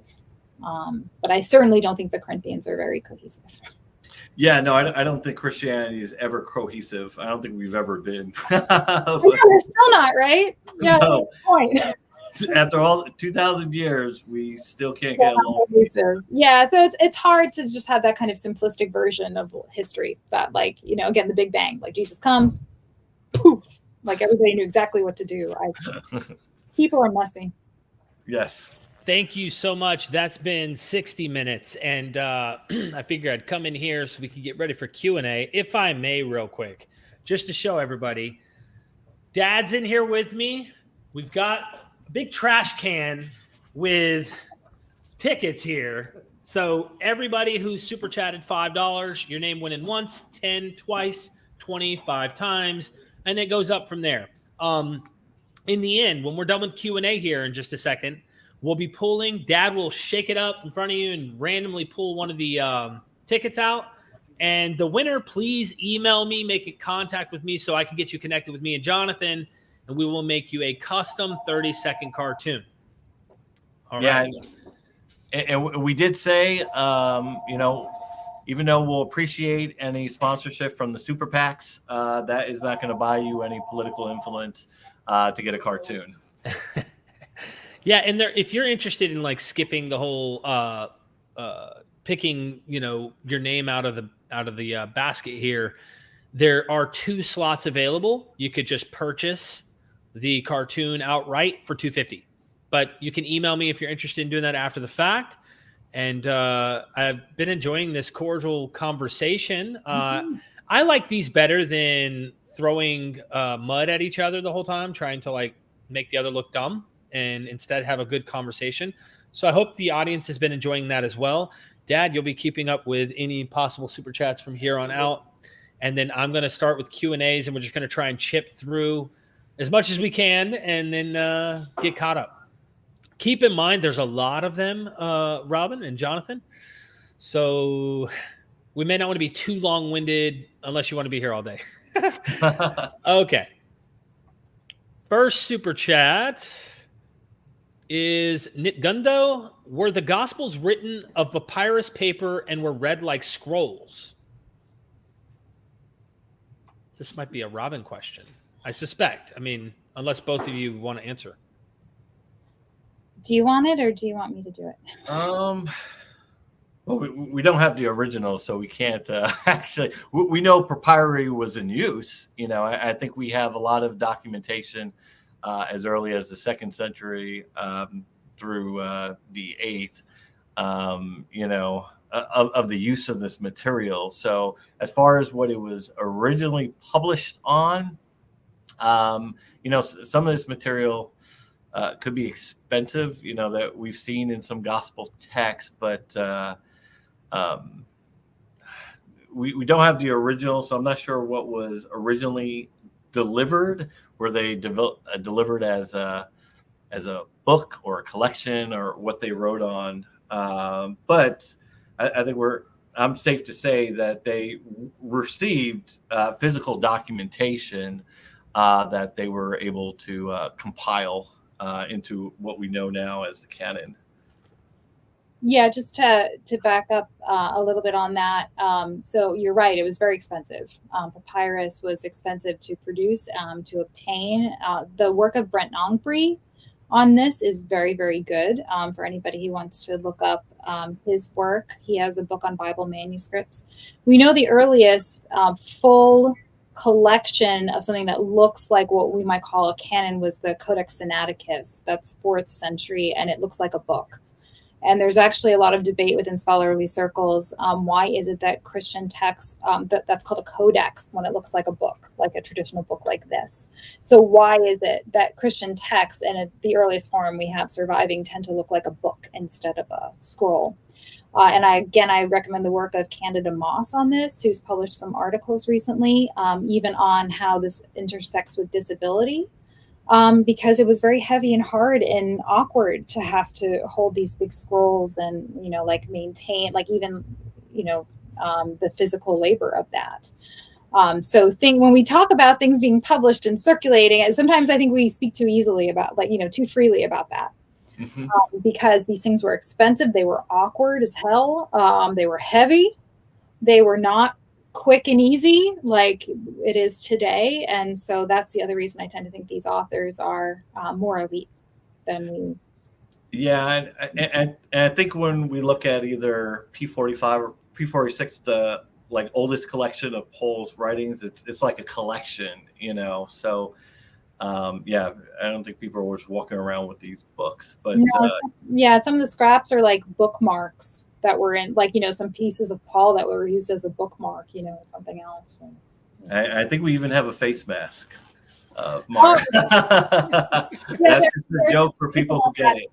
Yeah, no, but also the idea that these texts circulated always together and from front to back, it's not the case. We have some examples of letters that are just 2 pages of Romans, and that's it, that somebody had.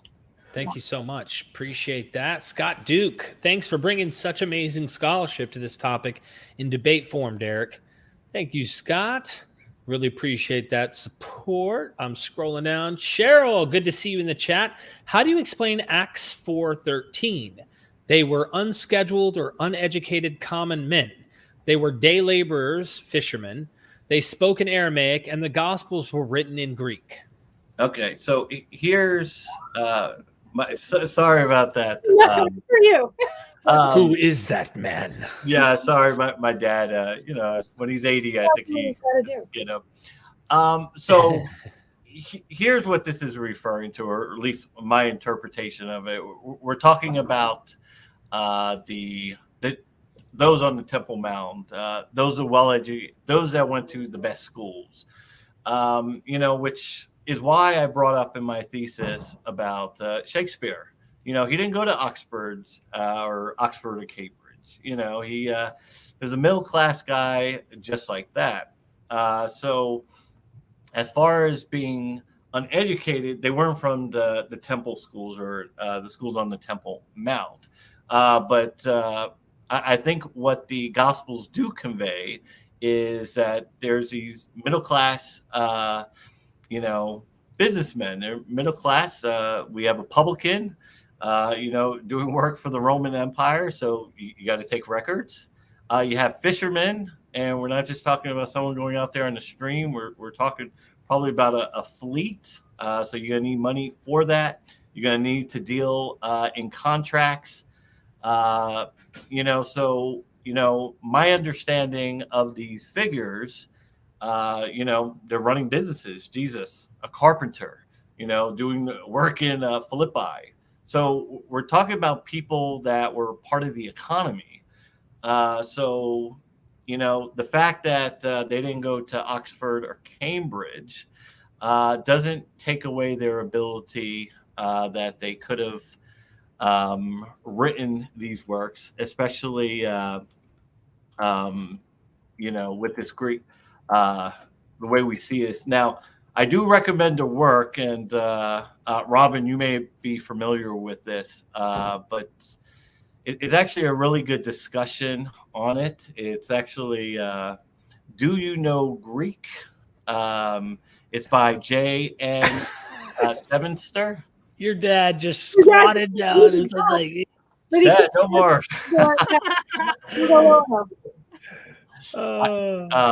I apologize for that, everyone. This is great.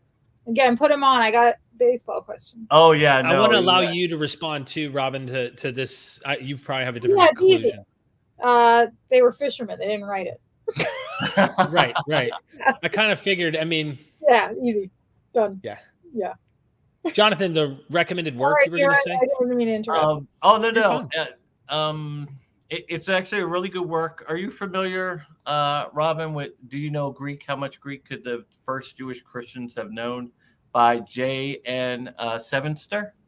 No, I don't know that.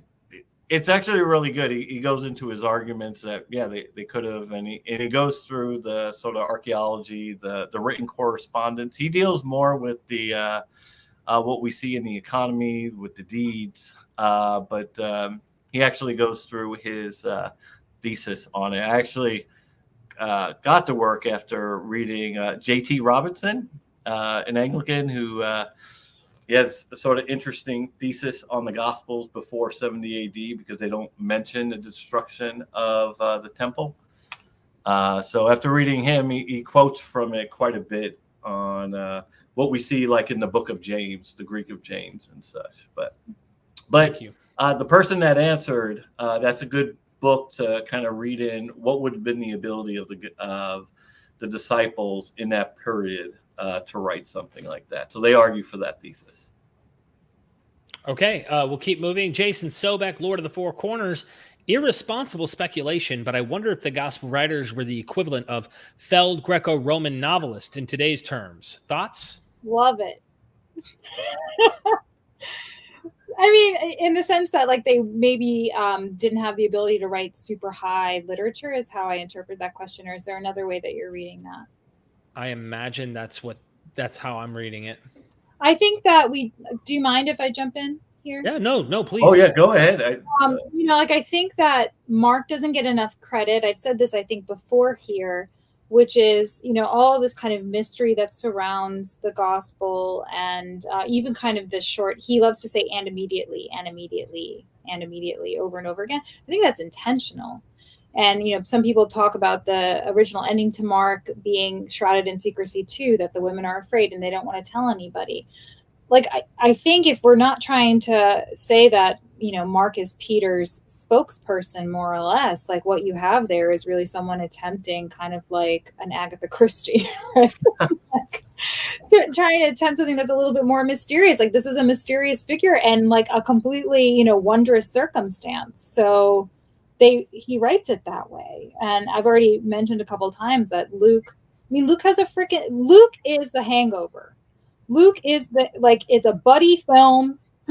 Guys like going around like shipwrecks and like crazy things happening. Like it's like a little mini Odyssey kind of, you know what I mean? Like he's writing at a time when the Greek novel is really popular, and Acts is the same thing. I mean, like they're angels blasting off handcuffs. I mean, like, why there is not a movie about Paul, I have no idea. Like, I think there are some movies, but it's it not like out, Hollywood. Out on Netflix soon. So. Yeah, in The Last Temptation of Christ, Scorsese had that like one little like scene, and it's like the most brilliant thing ever. Like that is Paul.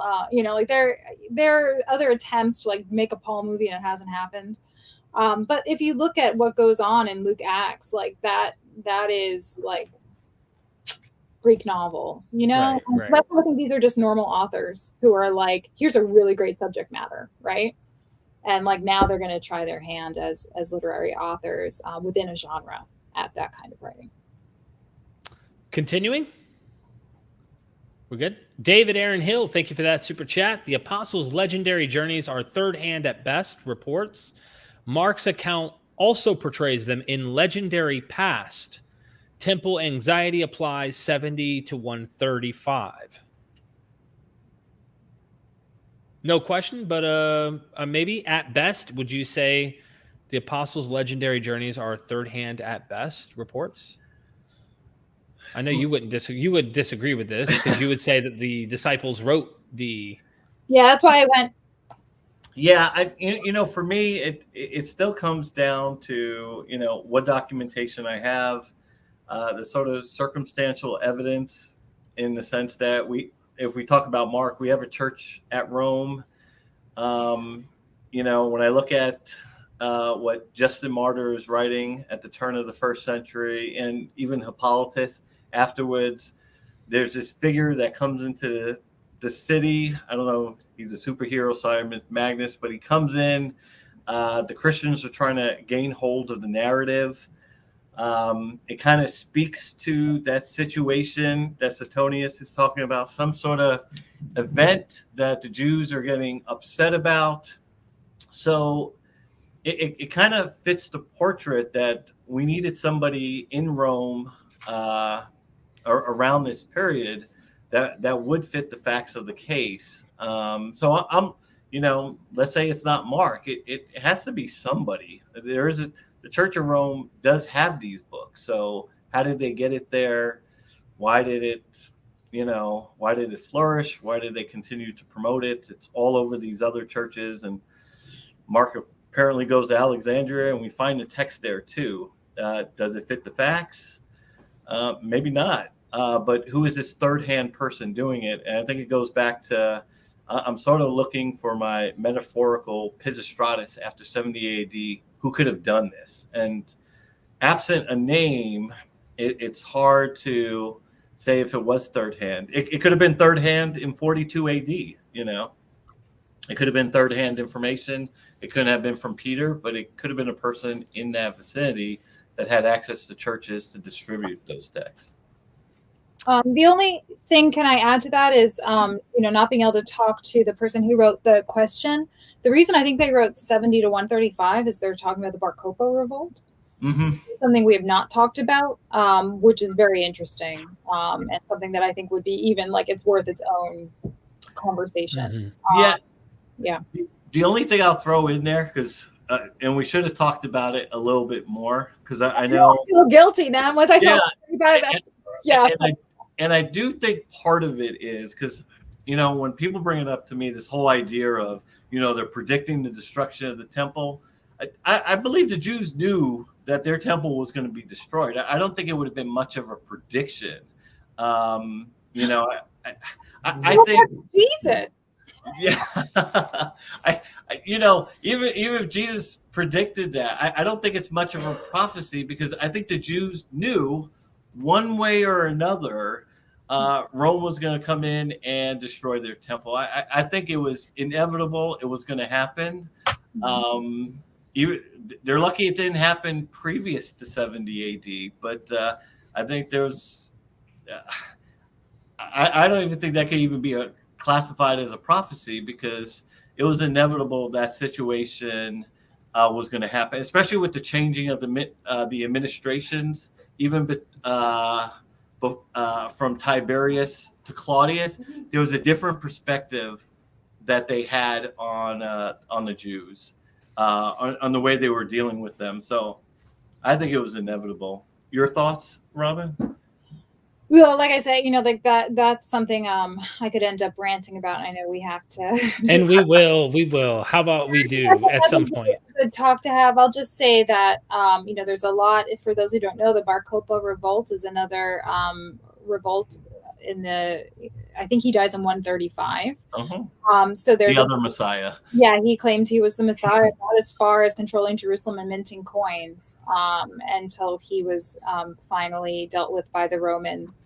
But I would just say we should highlight the extent to which the Romans the Flavians specifically, made such a big deal out of the destruction of that temple.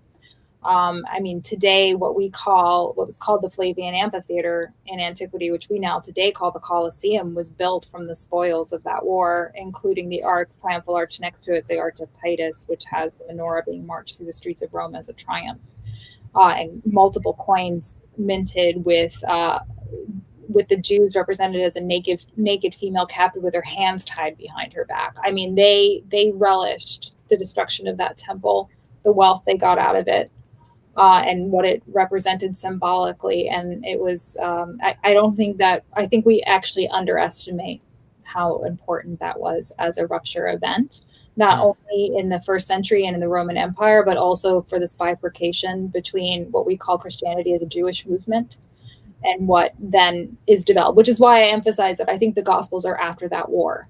Because before that, you just have the Jewish movement of Christ Jesus, and nobody renounces their Judaism. Paul doesn't renounce his Judaism. None of these early followers do. They remain Jewish the whole time.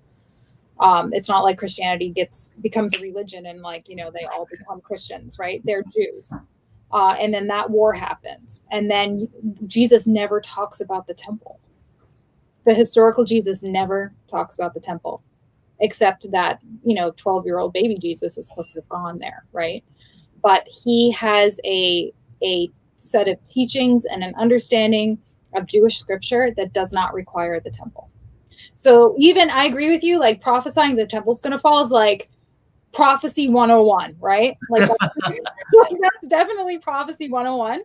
But the fact that the rest of Jesus's teachings don't require the temple, that temple wasn't there anymore when those Gospels were written. Appreciate that. Paulus Drake says, do either of you have a perspective on the we passages of Luke Acts? Do they add anything to an argument for Lucan authorship of Luke Acts?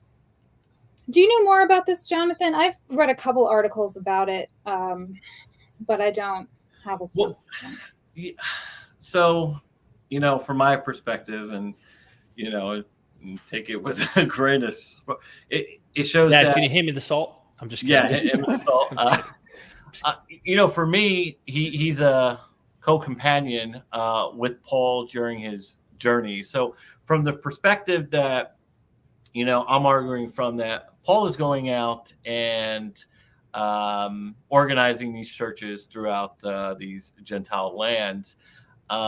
Luke becomes very important because what gospel is he going to these Gentile nations? The need that Jerome and Eusebius talks about, what we see in even the Muritarian fragment.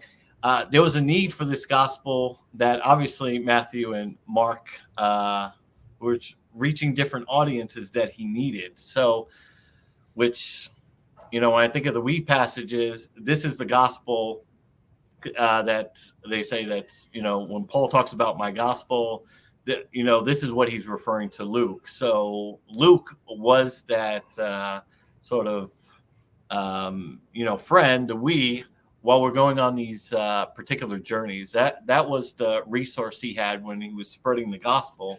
He had Luke's gospel. At the same time, he's obviously taking these notes of their journey to talk about these acts. So the we is a co-companion.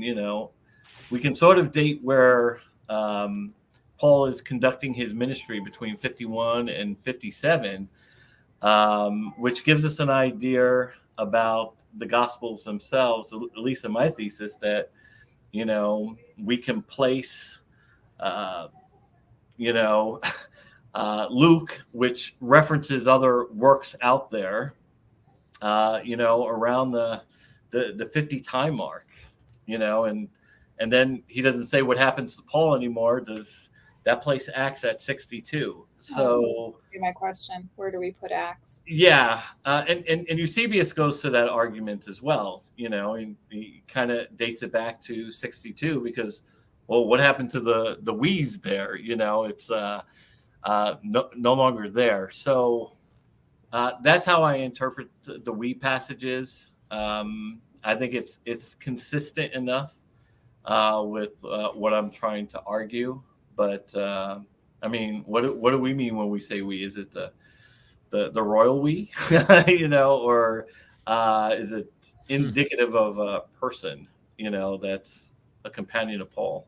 Did you have something you wanted to say on the we passages, Robyn? Or? There are a couple articles. Let me follow up with some bibliography. I feel like Jennifer Isle has talked about this, but I don't want to put words in any scholar's mouth without double checking, but I also don't want to scramble. So, but the message would be that this is a common literary device, so Mm-hmm. Yeah. Okay. It doesn't dictate date. It just dictates craft. Mm-hmm. Thank you. Discovering Ancient History with Pat Lowinger. Thank you, Pat. Numerous textual experts such as Dewey and Schmidt have demonstrated the assembly of Paul's authentic letters from parts. Why not Mark and others? So, yeah, I mean, yes. I mean, even something like Second Corinthians, some scholars speculate are actually multiple letters to Corinth that didn't all survive, in full part, so that they've been kind of shuffled together into something that seems more cohesive. You certainly have examples in early what survives in terms of early copies of these gospels with certain stories kind of floating around. Isn't the adultery? I mean, I know that you go with the Byzantine copy, right? So I'm being careful here. But no, it could, and I think we see that with the LE too. Is it a second century, development, or the PA was this kind of this floating tradition that may be representative of some actual event that caught on with the churches and got spliced into the text. Yeah, well, it wasn't a big deal to do that in antiquity. We have a much more precious idea of how these texts should be preserved. But, if a story's floating around and people like it, it's not that big of a deal to kind of insert it into the tradition. And, what I sometimes tell my students when this, scares them, like, that's not the original ending of Mark. Someone added, to Mark, someone touched these documents, or they sort of Frankenstein them together. You got to remember, regardless of what you think the inspiration is of these texts, they're coming through human beings, and human beings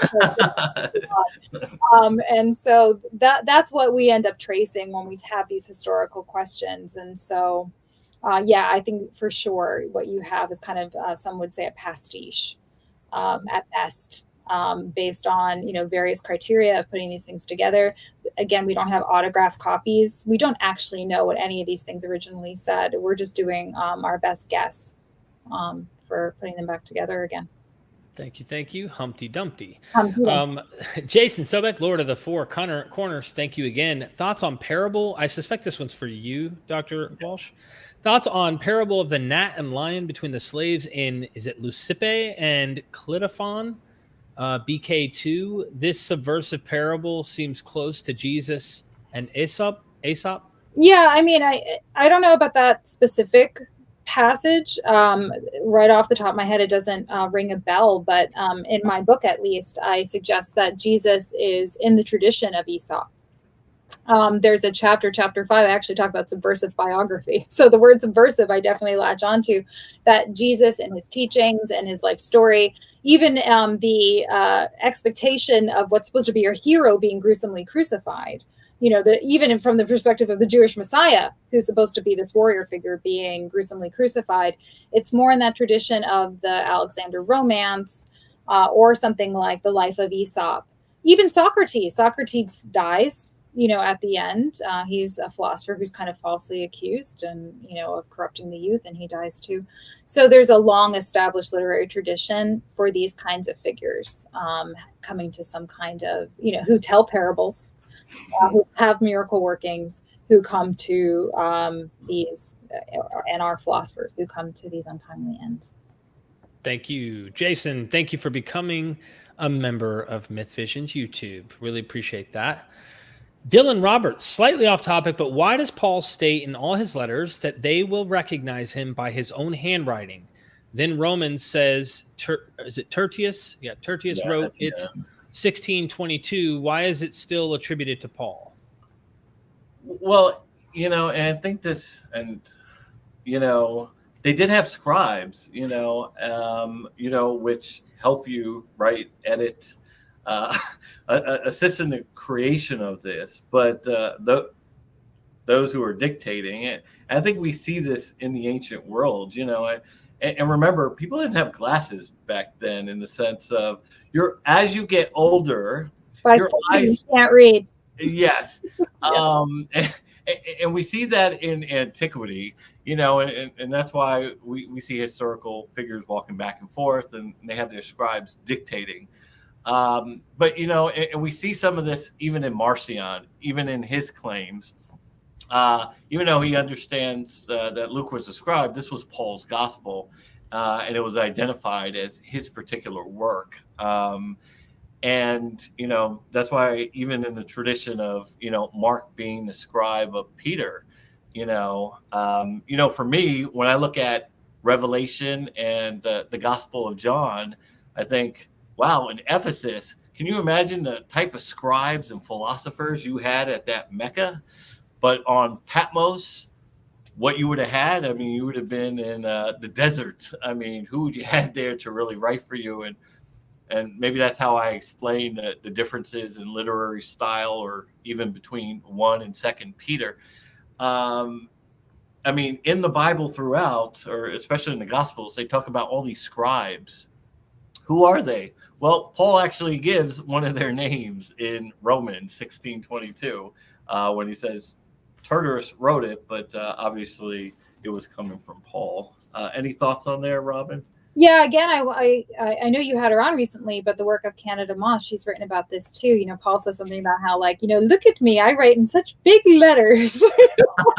I'm like, look at how crappy my handwriting is. He occasionally, I've always I don't know if anybody's written on this. This is just me being me. But I've often wondered, when you have parts of, say, like Galatians, where he starts to talk about Sarah and Hagar or something. Sometimes I've thought he could be like, and blah, blah, blah, you write the Sarah and Hagar part, and then da, da, da, da, da, da, it's possible that I don't, Paul's, being a Pharisee, being a Roman citizen, he's coming from a much higher economic plane than most people in antiquity, given literacy rates. I think he's kind of used to having, some help. I don't think he's used to doing his own work. Thank you. YouTube Punk, the Church of the Flying Man, and the Pocket Locker 86 community enjoy these scholarly discussions and displays of Bible nerdery. Myron, bless you, Derek. It's an online joke, kind of an online community of the Flying Man, but it's something that people test epistemology with. Thank you, YouTube Punk. I appreciate that. David Aaron Hill. So Mark is the first, besides Q-ish sayings, right? Was he responding to another literary narrative that he was subverting? Yeah, you might as well start, yeah. Do you want me to even talk about, why don't I leave Q to you unless you want me to say something? Mark is actually looking at Q. That's disputed if Q. Yeah, and this is why I liked our conversation with Dr. Goodacre, because that's a point we agree on. I think it's hard to, I hate to say this in a bad way, but believe in imaginary documents per se. Now, if, were there other writings? And I think in the Gospels themselves, there's these other groups performing things in the name of Jesus. And I think there was other literature out there. I think, even maybe Luke kind of appeals to some secondary literature that was out there. But if we look at all the churches, we don't see any Q document. So I wouldn't debate that there was other literary information that was out there circulating. I think the Gospels make mention of, people performing stuff in Jesus's name, and there's these other writings. But I don't know if he's using Q. I didn't have his notes, but at all. But me personally, I think when you read Mark, even though it's kind of all over the place, and it sounds like someone's putting together some sermons, especially at the end. It's like, oh, I'm losing this audience. Let me end it. But what are your thoughts on? So I'm about to publish an article, a book chapter about this. But I've already said, I think that you cannot understand what in the world is going on with something like Mark 5 unless you've read Paul. I think the author of Mark is a good Middle Platonist who understands how pneuma works, that, the spirit, how it's functioning. He keeps talking about the pneuma and dunamis, which is the word in Greek for power. He keeps talking about how that's functioning with Jesus being able to perform the wonders that he performs. And then the reactions of the eyewitnesses. I'm about to publish this chapter that I basically insinuate that the gospel author, that Mark knows the work of Virgil, that I see the same thing in the Aeneid. And so I think that it's just an indication, again, of education. And so even if somebody like Mark isn't actually reading Virgil because he doesn't know Latin, he knows the rhetorical techniques. So he's, I think, commenting on the biographical genre. I think he's aware of, again, things like Life of Aesop, say, or, other lives of philosophical figures and leaders. I think that he has read the letters of Paul and, is using that as the basis for his account. Thank you. Hunter Biden's laptops, the Church of the Flying Man, and Pocket Locker 86, entry number 2. Okay, thank you so much for that super chat. Trying to hurry up here. I know, Jonathan, you got to go here soon, so let's try to do as quick as we can here. Grays 174, is there a reason to believe the Gospels are post-70 beyond the prediction of the temple's destruction? That might be good for you, Dr. Bird, because you're the one who would take the after the war position. You mean me? I'm sorry. What did I say? I think you called me Dr. Or post-70. I thought I said Dr. Robyn. My bad. I might have. I mean, Robin's a bird, if you said a bird. So I already kind of said it, which is Jesus doesn't have any teachings that need the temple. So that's interesting. So instead of the prediction of the temple, what you're saying to Grays here is it's the teachings that don't require a temple at all. Number one, he predicts it's going to fall. Number two, he doesn't require the temple for even his version of Jewish teachings as a Jewish figure in the Gospels. So I think that's a sign it's not there.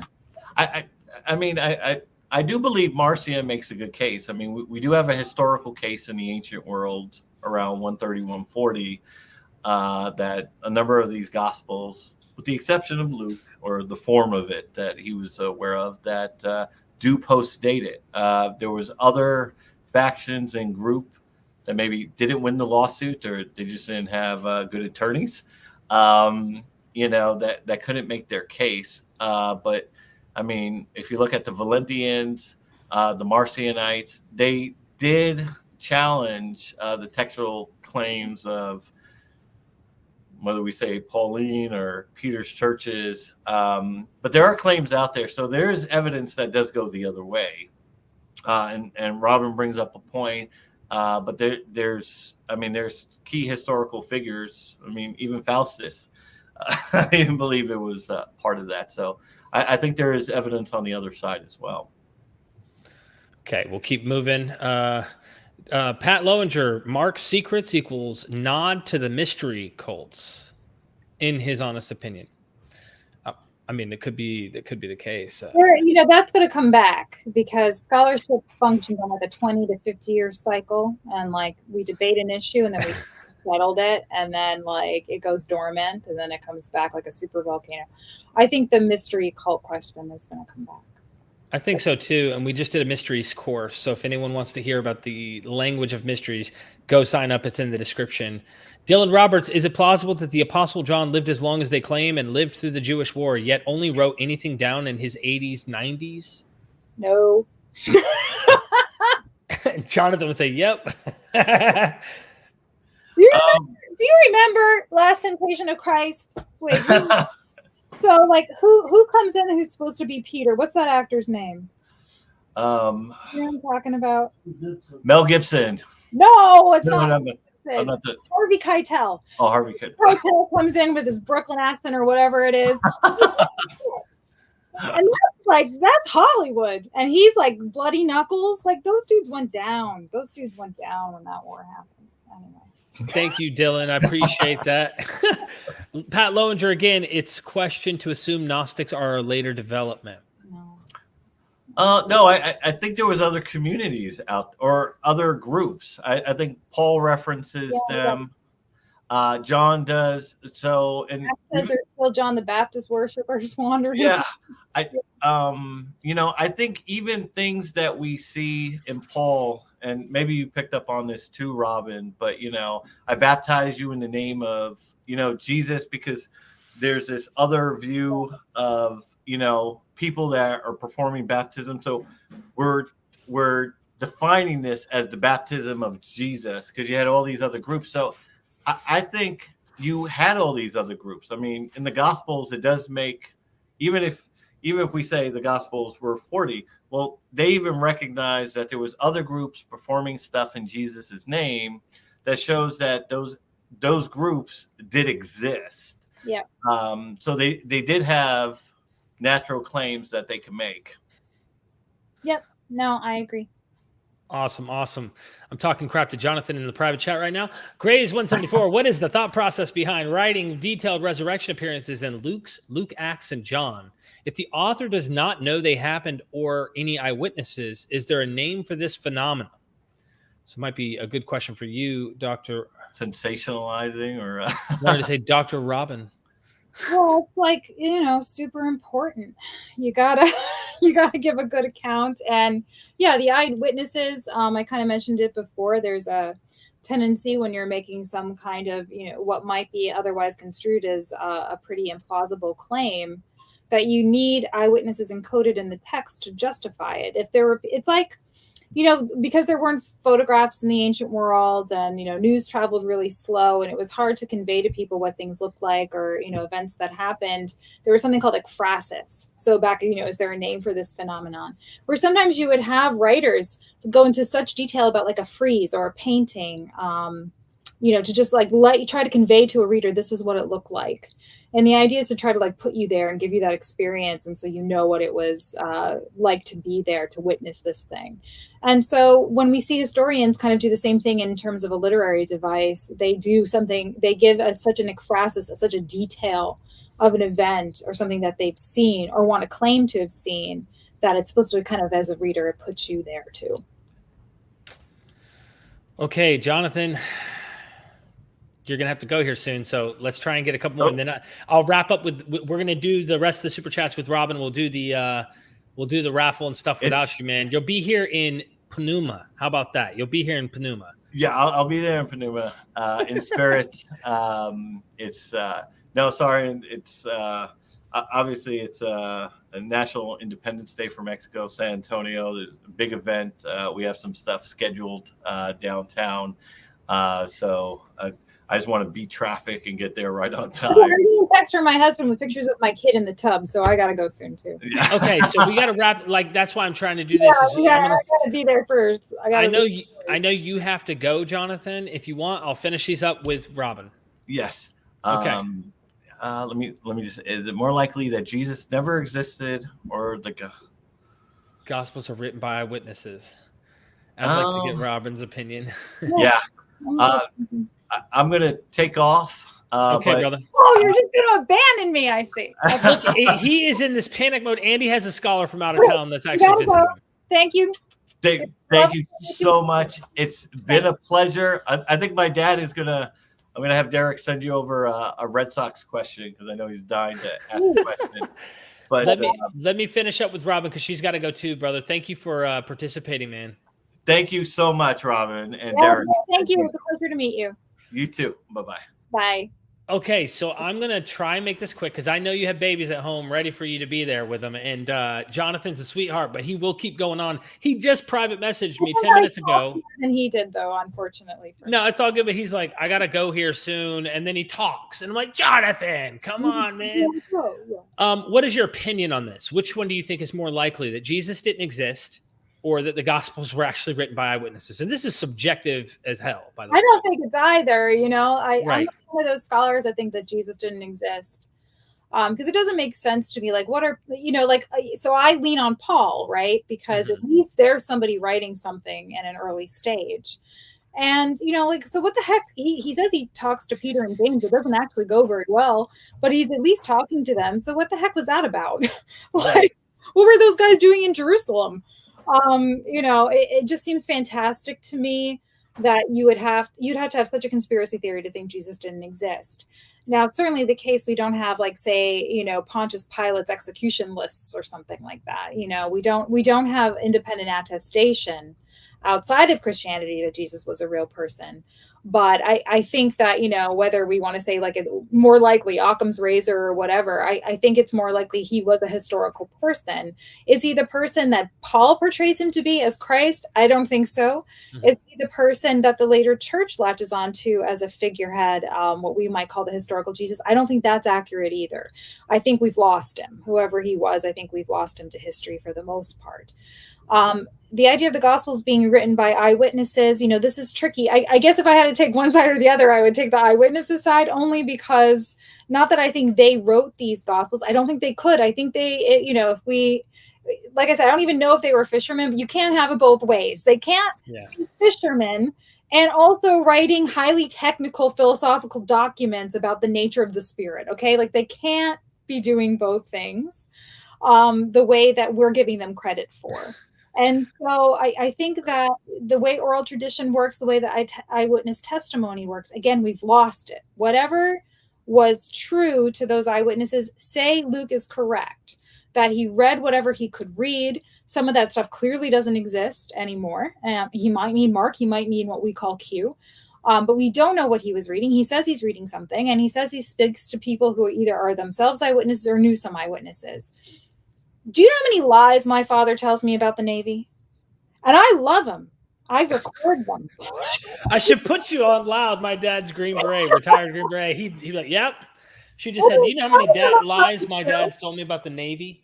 Because some eyewitnesses. And I bet you've told us some stories too, It's a soldier thing. Well, I want to, he believes he can back some of them up. He claims he was almost arrested for taking a picture under the Eiffel Tower on a donkey, but he claims he has a picture, but he hasn't produced it. All right. Mm-hmm. So there's one example, right? Right. So if he ever produces that picture, then I'm put to shame. We'll have a whole other session about this. And I'm sorry, Dad, if you're watching. I believe in that. I believe that for the most part. That's good. I'm just saying, as a joke, facetiously, again, back to what I said, when human beings get involved, it gets messy. And it's not that I don't trust the eyewitnesses. It's not, I'm not trying to take any kind of atheist stance on anything. I think that's what Carrier does, more or less, if I understand his work correctly. But I don't know it in that depth. So I want to be careful about that and defer to you about that. But it's just that, I just think that human beings screw things up. So even if you think that this is the word of God and inspired by the Spirit, and human beings still screw stuff up. Yeah. And we just don't see it in the text. And so in the end, I think that these are literary works written by human beings with political, social, cultural, religious motivations, normal human motivations for writing them. Thank you so much. Dylan Roberts, again, thank you for that super chat. I'm very interested in Paul's writings and how he differs from the Gospels. Does Paul think that Peter and the apostles in Jerusalem walked with Jesus, or that he had visions like him? I think it means that they had visions like him. He seems to think he is on par. So forgive me if this seems a little too simplistic. This is how I tend to think about it. Peter and James are in Jerusalem. They walked with Jesus, to use that terminology. I think that's a beautiful way of putting it. They were there. They were on the ground. They know what this original movement was about. Unfortunately, in my opinion, they didn't write anything down because they were not literate. But what we have is Paul's account of the situation. I don't count Acts, because Acts, to my mind, is written much later, mythologizes things. But, Paul even has to kind of admit, these dudes are side-eyeing me. Who do you think you are to get involved in this? You weren't there, right? Especially, if Jesus is crucified and they witnessed that, that's a traumatic thing. He wasn't on the ground for what went down with Jesus, whatever happened to the historical Jesus. And there are Peter and James who are trying to continue this movement, this Jesus movement. And so Paul comes in saying that, you knew the guy, before he died, but the resurrected Jesus is appearing to me and telling me that I've been chosen by the God of Israel to be the messenger for the next stage of this thing. And so, I didn't know him in life, but I've talked to him more recently than you have. The risen Jesus is appearing to me. So I have the latest intel. And yes, he has to do that because he has to be on par right? Because he didn't know, he wasn't there in Jerusalem. He wasn't part of that original group. Mm-hmm. His claim to authority is that he interprets Jewish scripture, that he was a Pharisee, that he is well educated, that he's well educated, meaning he also knows, again, Greek and Roman philosophy, and knows the Jewish scriptures, is very well spoken, and also, is having what's essentially divination experiences, which are very common in the ancient Mediterranean. People say that they're seeing gods all the time. So he just says that he's having these divination experiences. Sometimes Jesus tells him things that he did in his life, like the Eucharistic meal. Sometimes he doesn't, but that's where he's getting his information. And so that's where he derives his authority. Thank you so much. Apollos Christian Apologetics. Thoughts on the idea that the Gospels were the literary redaction of prior traditions, sometimes eyewitness traditions, not necessarily eyewitness authors. Maybe Peter dictated a proto-Mark. I mean, I guess anything's possible. I just don't know how you would prove it. Is it my, and I just want to butt in so that we correctly understand your position. You have gone on record somewhat saying like, yeah, I think they learned some stories about Jesus, but they're floating around probably from somewhere and they made it into a literary novel, so to speak? Or... Maybe. I mean, like what I resist is sometimes I get the feeling when I say like, hypothetically, the authors of the Gospels didn't have to be Christian. Like, right. Theoretically, they didn't have to be to write the story they wrote, because all of those philosophical ideas, teachings, the structure of a biography of like a subversive figure, that was all there for the taking. So in theory, the person didn't have to be even a Christian. I think sometimes when I've said that, sort of like to show the extreme often, people, he doesn't think the Gospels were Christian. And I'm like, now, wait a minute, like. Right. Well, calm down. I get it. Yeah. So basically, because I don't want to adhere to the idea of, say, like a Markan church, the oral tradition of the Markan church is what's represented by the Gospel of Mark. Because I don't want to go along with that, because I don't think that what we have historically are ancient authors speaking for whole groups or communities. What we have are ancient authors who are highly specialized. So few people are literate in the ancient world that there are only a select few people who have the capability of writing these kinds of texts. And those are the people I'm trying to learn more about. The thing is, as far as, maybe Peter dictating a proto-Mark, I guess it's possible. It's just that there's nothing in Mark that claims that. Mm-hmm. And, you would kind of think he would, right? Like you would think, or he would say this is the gospel according to Peter or something, right? The other problem with Mark, from my perspective as a scholar, is that I think it's informed by Paul. And so with all the static between Peter and Paul too, the idea of it being Peter's gospel becomes problematic. So this is why what I was saying before to Jonathan, like, you're never going to prove it. Like, I don't mean that to be a jerk, but, I hate to say never, never say never, but I would have to see more evidence than we have at the moment to demonstrate that. Good point. David Aaron Hill. I'll let the reader understand. They're doing a gematria type thing. I can't even read this. David, thank you for secretly jabbing us with, I don't know what it is, some mystery. Do you understand it? He's quoting at least one Bible with let the reader understand, and he's trying to use figures. Usually gematria is numbers. Uh-huh. So I would have to go and look at the keystrokes. Well, I wonder if the amount he's spending plays a part in 318. I don't know. Maybe it's some code or something.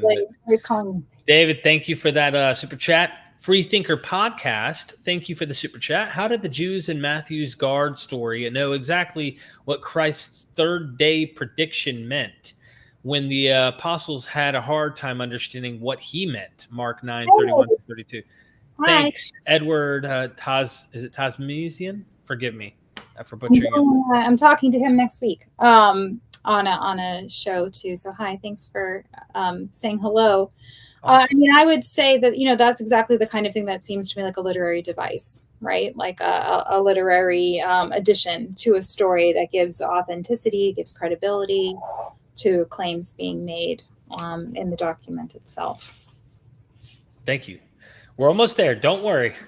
Pocket Locker 86. Thank you, Jay. Boo, Derek, go away. We're having a nice time with John and Robyn. Host ruin everything. Much love, brother. I'm sorry I'm such a bummer for you. For real. Anyway. Thank you. Gray's 174, thoughts on undesigned coincidences. Have you ever heard of this? No, what is this? I'll butcher it trying to explain it, but there seems to be unintentional moments where the Gospels, while we'll say one Gospel may or may not know the other Gospels, there's kind of an apologetic by a certain group of Christians who are saying the Gospels are writing kind of almost unnoticeable details that kind of line up with the other ones. And it looks almost like these are just different eyewitness accounts that maybe they get some things differently, but they get some things very similar that you would imagine someone wouldn't have copied to try to make. I could be butchering this, by the way, but no, but I'm just curious. So because I don't know exactly what it means, how is that different from like, again, I'm not saying this in like jabbing you with a rhetorical question. Like, I actually just don't know. Like, why is that different from like redaction criticism or like comparison of, Mark's using Matthew and that kind of thing? Usually scholars lean on the idea that there's something in Matthew that looks like something in Mark. Well, that's an indication maybe that Matthew's reading Mark, right? So those coincidences can be explained through literary sharing.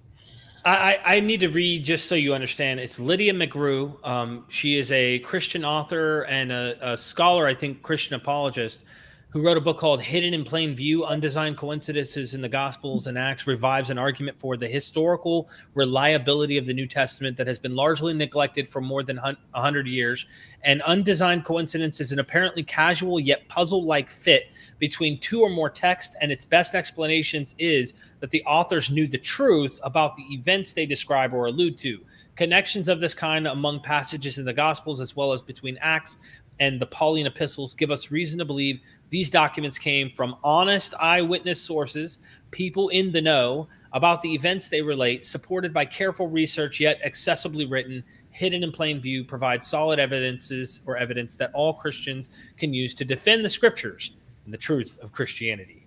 Yeah, I'd have to look at it. It sounds to me like, if that's the conclusion you want to draw to begin your investigation of comparing these texts to one another, you would have to do that with it already in your mind. Like, I'm out to prove that these are eyewitnesses, and now I'm going to show you that. What I tend to do is I'm not going to take anything for granted. I'm going to read these texts and I'm going to treat them like any other kind of ancient literature and try to figure out who these authors were, what are they reading, what are they citing, how are they putting these texts together, because they chose to write. What are they writing? Right. You know what I mean? Like, what were the historical conditions, circumstances, and constraints of authorship itself and putting together these texts as human beings? Let me start from there rather than go in, guns blazing, saying like, I'm here to prove these were eyewitnesses first. Now I'll show you, right? Like, that to me, again, I don't want to disparage another scholar or another author.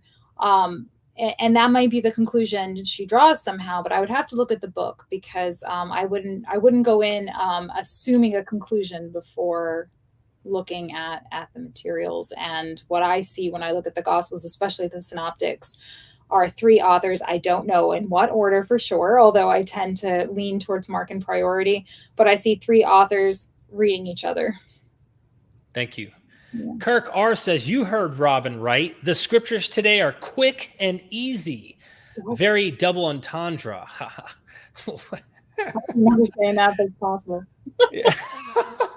Thank you so much for that, Kirk. We did put the names in the hat. We're getting there. Bitter Truth. Believe in religion is something you've given them lifetime business. Fake stories, incorrect. Science, hilarious. I don't know what that means. I don't either. Is something you're giving them lifetime business, fake stories, incorrect. Science, hilarious. I mean, I think it means going against all natural law, profiting off of it. You know what I mean? Like, religion does these things. Like that might There's a lot of that. Well, thank you so much, Bitter Truth. I really appreciate it. I'm searching for one more. You said one more? We got one more. Dalai Lama in the house. Great discussion. Much love. Hell Eris. Am I pronouncing that last Eris? Hail Eris. I don't know what's Thank going you. to happen to you now that you said that out loud. Dalai Lama is a patron of mine, so I will forgive you. No, I'm just kidding. I have no clue particularly what Eris means exactly. Is that the name of a god? Could be. Anywho, we caught up. I really appreciate your time, and I think it's time that we do our raffling to see who wins, even though Jonathan, the cartoon artist, is not here, to help us out here, but he is going to do it. So whoever wins this, email me. Do not leave. Email me. We will get you your cartoon. I promise you. Let me do this wider so you can actually see my dad. Okay, let me put some music on. We need an altar call here. We have my head, so I can't see. Dad, we got to have an altar call here real quick. Where is it at? Oh, here we go. Let's do you like the intro sound that I usually use, or do you want like this? I'll put in dramatic. Put like.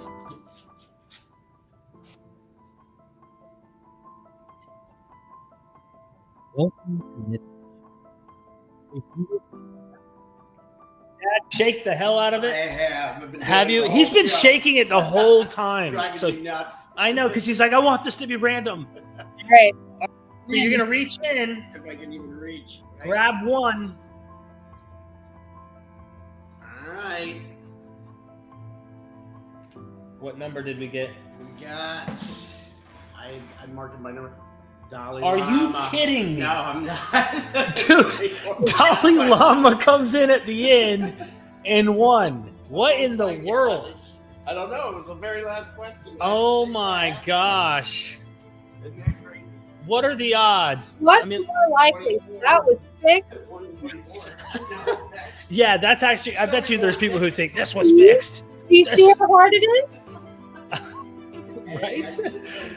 All right, let me turn this down here real quick. Seriously, Dalai Lama, you're going to have to message me. That is wild. The last super chatter actually won. And, well, you did get 5 names put in the thing for the 20. So there's more. Yeah, exactly. there was 5 possible chances that your name could have got pulled up for throwing that 20 in there. But, yeah, we just witnessed a miracle. And we will have to set you up. Right? Yeah. Thank you so much for this debate. I really would say this is more like an educated discussion than it was so much a debate, and that's fine. I'm glad that we're not over here throwing names at each other and arguing rudely. If I may, to plug us on the way out here, Dr. Robyn Faith Walsh has published a great book, The Origins of Early Christian Literature. Highly recommend. She goes into some fun, interesting stuff about the Satyricon, and she's also writing other stuff as we speak. Go check out her work. Check out her website. She's got her website. She says there's not much here, but... Well, the latest always says, whatever's coming up next, or if I publish something new, I try to keep it up to date. On the top, there's a tab on the top. Those are just classes I teach. Got it. Okay, yep. Later. Got it. Yep. Wow. Oh, wow. You're putting ours up there. Yeah. Cool. Go check out the website. And, okay. You can scroll down and actually see the whole thing pop up. Yeah, check out the website. It's in the description. All of this is in the description. Don't forget to go subscribe to Jonathan Sheffield's YouTube channel. He does create all the cartoons. Look at his channel. It's cartoons like crazy. And he's made my intros for us here at Mythvision. Check out our Patreon. Help support us. We're kicking butt, taking names, doing all sorts of fun stuff. If you hit load more, you'll find in the catacombs of Mythvision's Patreon all of the secret things that people don't want you to know. It's all down there. And you can join as little as $3 a month. You can go and sign up right now for the Ancient Greek Mystery Cults. We were talking about that earlier in the Q&A.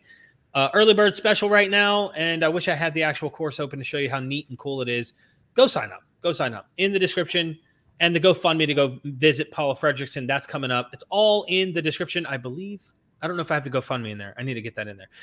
Dr. Walsh, any final words from you? Thank you. And thank you, as always, to everybody who's watching. I know I get emails, and it can be disappointing that I don't write back right away. But trust me, my inbox is a nightmare. I do keep them in a file that I'll write when I'm not teaching full time.